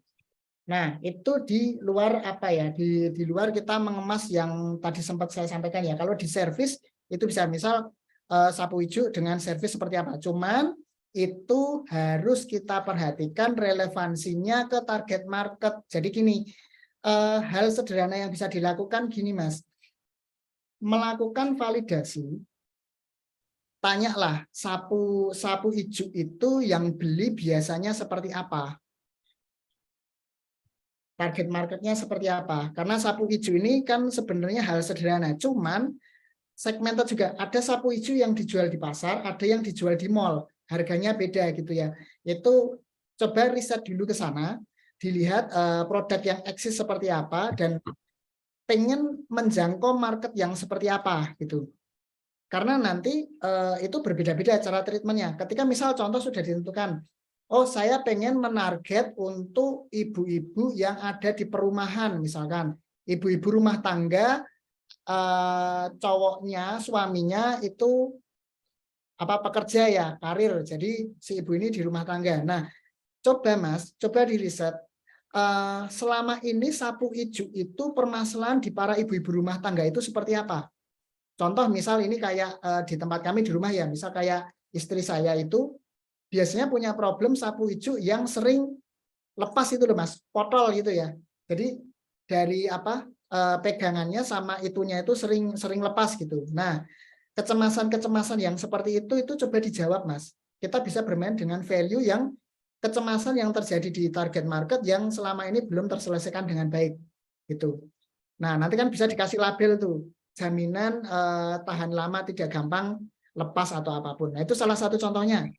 Gitu. Jadi untuk menentukan sebuah value, sebuah produk kita itu bisa selain dari kompetitor, bisa juga dengan observasi ke target market. Itu. Ya, semoga bisa sedikit menggambarkan ya Mas Huda ya. Oke. Gimana Mas? Oke, sip. Wah, siap, terima kasih. Mas, siap, Mas Huda. Oke, sip. Ini ada pertanyaan lagi di kolom chat, cuman kayaknya ada yang berkaitan di Slido, jadi kita balik ke Slido ya Mas Rifki. Makasih Mas Huda, Mas Anton yang udah konfirmasi. Lanjut kita ke Slido. Oke, riset kompetitor biasanya dilakukan via online atau offline atau ada metode lain yang lebih efektif. Oke. Pertama kita bisa lakukan ini dari sisi observasi ya, observasi. Riset kompetitor itu kami wajibkan di tim kami, terutama biasanya advertiser ya, advertiser itu setiap pagi itu melakukan spying itu melihat. Karena kita juga spying itu bukan hanya memata-matai tapi juga belajar. Oh, konten dari kompetitor yang paling bagus itu seperti ini, polanya seperti ini. Oh, dia baru kenceng di video dan lain sebagainya. Itu seperti itu. Kita lakukan spying itu. Nah, selain itu, tapi nah ini gampang, cuman biasanya kurang valid amat, Mas. Kurang valid amat. Nah, cara lainnya adalah dengan kita melakukan survei ke customer kita. Jadi kami biasanya ini di pembahasan CRM biasanya. Jadi CRM itu kan understanding the customer gitu ya, understanding the customer. Nah, kami itu melakukan pertanyaan sisipan seperti ini. Untuk mengetahui real kompetitor kita, coba tanyakan ketika survei, kasih satu pertanyaan. Pertanyaannya seperti ini. Jika Anda tidak memakai, misal produk kami ya, Kertabumi ini pertanyaan di Kertabumi. Jika Anda tidak memakai Kertabumi, biasanya Anda memakai merek apa lagi selain dari kami? Nah, itu kami tanyakan. Itu nanti muncul tuh merek-merek tuh para customer kita itu pada itu tuh nunjukin tuh, oh biasanya saya pakai merek A, pakai ini B, C, D, nah itu muncul. Di situ malah lebih valid karena itu memang real si customer kita kalau nggak pakai produk kita dia pakai produk apa gitu. Nah risetnya itu kami gunakan online sih, online supaya bisa di blasting lebih banyak Mas gitu. Jadi kami pakai Google Form, terus tim CS kami itu langsung menawarkan ke pelanggan-pelanggan kami gitu ya untuk nge-share linknya ke pelanggan-pelanggan kami itu seperti itu. Kurang lebih gitu ya untuk riset kompetitornya ya. Oke, lanjut. Kalau kita baru mulai tuh untuk branding, kira-kira alokasi budgetnya berapa persen Mas baiknya biar budget yang kita keluarin efektif? Ini pertanyaan yang butuh butuh apa ya? Butuh hal yang lebih spesifik ya. Jadi gini, setiap industri itu berbeda-beda cara mainnya. Jadi yang bermain di fashion, skincare, solusi, jasa, itu dia punya struktur dan bisnis model yang berbeda-beda. Jadi ada yang bahkan sama-sama fashion, bisnis modelnya beda. Yang satu dia bermain dengan pakai apa ya, langsung purchase ya, langsung purchase. Jadi langsung e-commerce gitu ya. Yang satu pakai landing page terus ke WA. Terus ada yang bermain dengan pakai form gitu. Nah, bisnis modelnya berbeda-beda ini juga menentukan budgetnya. Gitu. Jadi tergantung dari ininya ini yang mungkin kalau boleh tahu kira-kira mau bermain di produk apa ya kalau masih stay di sini. Karena berbeda-beda ini Mas Mbak gitu ya. Alokasi budgetnya itu berbeda-beda. Produk solusi biasanya CPM-nya tinggi, produk CPM-nya tinggi tapi closing rate-nya juga tinggi. Produk fashion itu biasanya CPM-nya murah tapi closing rate-nya juga lebih rendah gitu. Biasanya seperti itu. Saya coba hitung ya. Mungkin Iya. ada tanggapan atau ini ada pertanyaannya Mas Ahmad yang ngasih contoh case 5, 4, 3, 2, 1. Oke. Ini misalnya pembagian budgetnya kita untuk fashion gitu. Kira-kira margin yang ideal buat produknya berapa sama ngebudgetnya berapa buat apa? Buat branding. Mas. Oke, margin itu tidak ada apa ya, tidak ada hitungan bakunya ya, tidak ada hitungan bakunya. Dan kemarin kebetulan saya punya teman yang dulu sempat jadi CFO di salah satu perusahaan maskapai. Saya tanyain tuh, karena dia udah pernah handle perusahaan yang sudah IPO ya, udah TBK. Saya tanyain sebenarnya ada itu nggak sih patokannya? Dia bilang nggak ada gitu, nggak ada. Nah, margin itu nanti ini ada konsekuensinya ya. Margin itu ada konsekuensinya. Biasanya kami gini, cost per lead itu maksimal adalah 20% dari margin. Cost per lead itu maksimal 20% dari margin. Dengan catatan minimum closing rate-nya 30%. Itu untuk fashion ya, untuk fashion. Kalau untuk lainnya saya kurang apa ya, mungkin bisa bertanya lah sama pemain yang lain karena kami spesialis di fashion. Nah, saya ulangi lagi. Jadi cost per lead setidaknya itu maksimum paling mahal itu 20% dari kita punya margin. Misal kita punya margin 100.000, maka cost per lead-nya paling mahal itu 20.000. Oke. Nah, kalau kita punya margin 50.000, maka cost per lead-nya paling mahal di 10.000. Itu seperti itu. Kami pakai patokannya seperti itu biasanya. Nah, jika marginnya lebih tipis, misal marginnya 30.000, ya berarti maksimal 6.000. Ada konsekuensinya. Jadi misal harganya lebih rendah, kita juga harus ngejar cost per lead-nya juga harus lebih ngulik lagi, tidak hanya asal sekedar digas aja gitu. Nanti ada beberapa variabel faktor lainnya, contohnya misal kayak CTR, itu untuk mengkoreksi konten kita sudah menarik atau belum gitu ya, setidaknya minimum 1% lah gitu ya, CTR linknya itu yang ngeklik ya.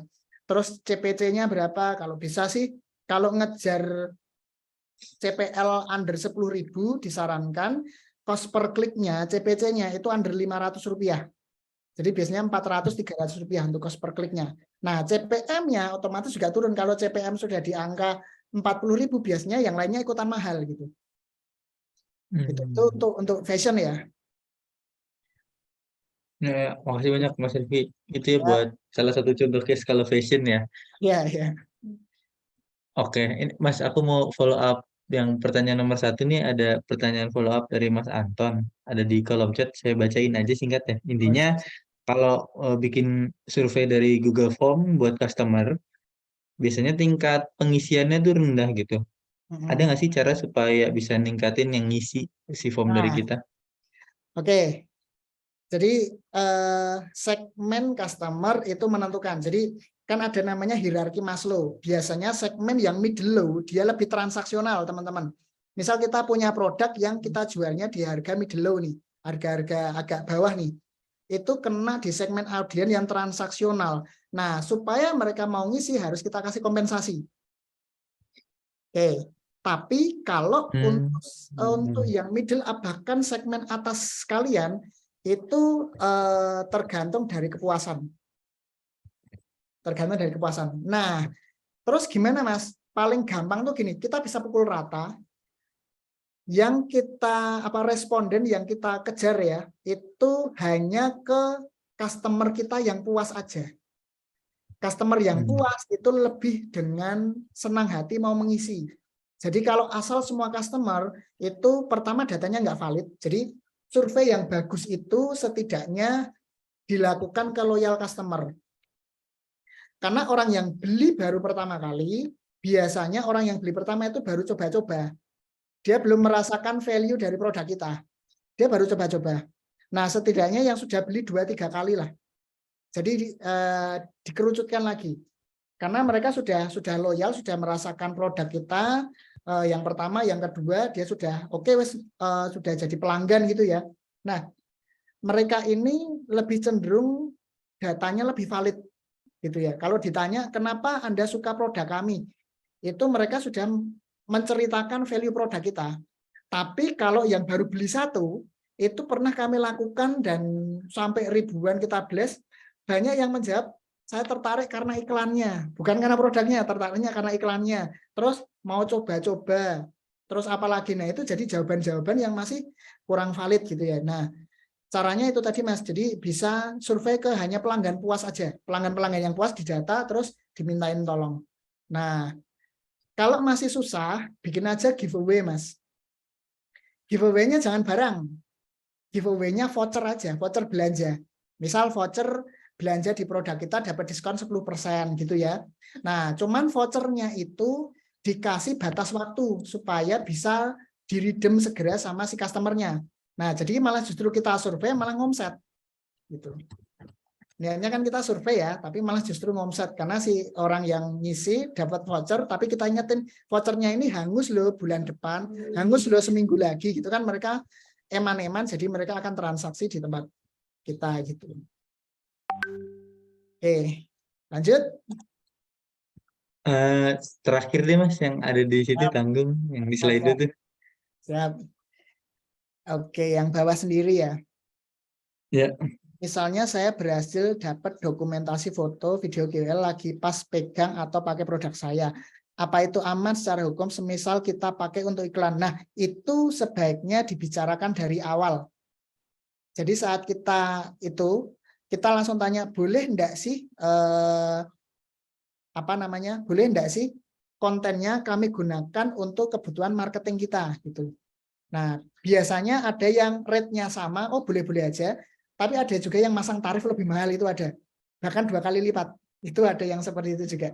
Nah, jadi dipilah-pilah ya influencer yang itu dipilah-pilah gitu. Nah, itu disampaikan di awal, kalau perlu juga mesti ada agreement-nya juga. Maksudnya kita minta kesepakatan bahwa konten dia kita gunakan untuk kebutuhan marketing kita gitu. Ya kurang lebihnya, jadi jangan asal comot nanti juga tidak aman juga kalau diperkarakan, nanti malah repot nantinya. Oke, clear banyak. Makasih banyak Mas Rifi buat jawaban-jawabannya. Buat teman-teman yang masih belum berhasil dapat jawaban, saya usulkan untuk disusul lewat komunitas belajar Everpro. Mungkin nanti bisa disampaikan sama tim, karena ya untuk mengefisienkan kita hari ini lah ya. Oke, jadi mangga di-join aja grup Telegramnya terus ditanyain di sana. Dapat jawaban insya Allah dari Mas Rifki kalau kesempatan atau dapat jawaban dari para marketer atau pengusaha lainnya yang ada di komunitas itu. Sip. Nah, buat teman-teman tadi sesuai janji Mas Rifki, insya Allah materinya bakal kita bagiin. Cuman kita minta bantuan, ini pas banget nih tadi baru dapat ajaran dari Mas Rifki. Kita minta bantuan untuk isi feedback buat buat acara kita hari ini. Nanti kalau udah ngisi feedbacknya, kita kirimin materinya buat yang hari ini. Minta tolong sama tim panitia untuk kirimin di chat form feedbacknya ya. Oke, sambil itu saya mau minta bantuan teman-teman dan Mas Rifki untuk standby. Kita akan foto bersama, insya Allah. Nah itu ya, buat link feedbacknya, mangga diisi di chat supaya bisa dapat materi hari ini. Oke, ditunggu teman-teman buat nyalain kameranya masih 10. Ya, ngitungnya deket banget ya. Berarti Mas Rifki dari semua pertanyaan yang ada sih kepikiran satu pertanyaan sambil nunggu pada nyalain kamera ya. Sebenarnya Meta Siap. Ads ke depan masih ini nggak sih Mas? Masih subur nggak sih Mas? Ini kita jawabannya ini jawaban yang agak gantung ya, tapi sebagai ini sebuah platform ketika enggak subur berarti ditinggalkan audien. Oke. Nah, ketika ditinggalkan audien mereka berarti kan beralih ke sebuah platform baru. Nah, Ya. kita sebagai pebisnis, kita loyalnya bukan pada platform, tapi pada segmen marketnya. Kalau segmen market kita baru bergeser ke TikTok, ya sudah kita harus ke TikTok gitu. Sip. Jawabannya seperti itu. Siap, siap. Jadi bukan tergantung platformnya, tapi tergantung segmen marketnya. Mantap. Makasih banyak Mas Rifki. Oke, itu soalnya sering ditanyain biasanya. Jadi saya sampaikan. Saya hitung mundur ya teman-teman buat fotonya. Ditunggu banget buat nyalain kameranya. Saya hitung dari 10, 9, 8, 7, 6, 5, 4, 3, 2, 1. Oke, saya ambil gambar ya. 1, 2, cheese. Oke, sudah saya ambil gambarnya. Makasih banyak teman-teman semua untuk waktunya Thank hari you, ini, mantap. terutama buat Mas Rifki yang udah sharing-sharing. Ya, mantap juga Mas Ahmad udah ikut dari awal sampai akhir. Mantap. Thank you Jadi sampai semuanya. ketemu lagi makasih juga. Sampai ketemu lagi di webinar selanjutnya. Yang mau silaturahmi sama Mas Rifki bisa banget coba datang ke gathering kita di Jogja. Barangkali ada Mas Rifki, kalaupun nggak ada ya bertamu mungkin ya, mumpung di Jogja. Oh, datang rame-rame. Oh, datang Siap. insya Allah. Mantap. Oke, saya juga insya Allah mau ketemu sama Mas Rifki lah silaturahmi. Insya Allah ya Mas ya. Siap, Baik, kalau siap. gitu saya sebagai MC undur diri. Mohon maaf sekali kalau ada kurang-kurang. Saya mewakili panitia juga sekalian. Kalau ada kurang-kurang dari kami mohon maaf. Mewakili semua tim yang bertugas, pamit undur diri. Wabillahi taufiq wal hidayah. Assalamualaikum warahmatullahi wabarakatuh. Terima kasih Mas Rifki. Waalaikumsalam. Siap. See you Jogja, Mas. Waalaikumsalam. Assalamualaikum. Terima kasih Mas Rifki. Waalaikumsalam warahmatullahi wabarakatuh.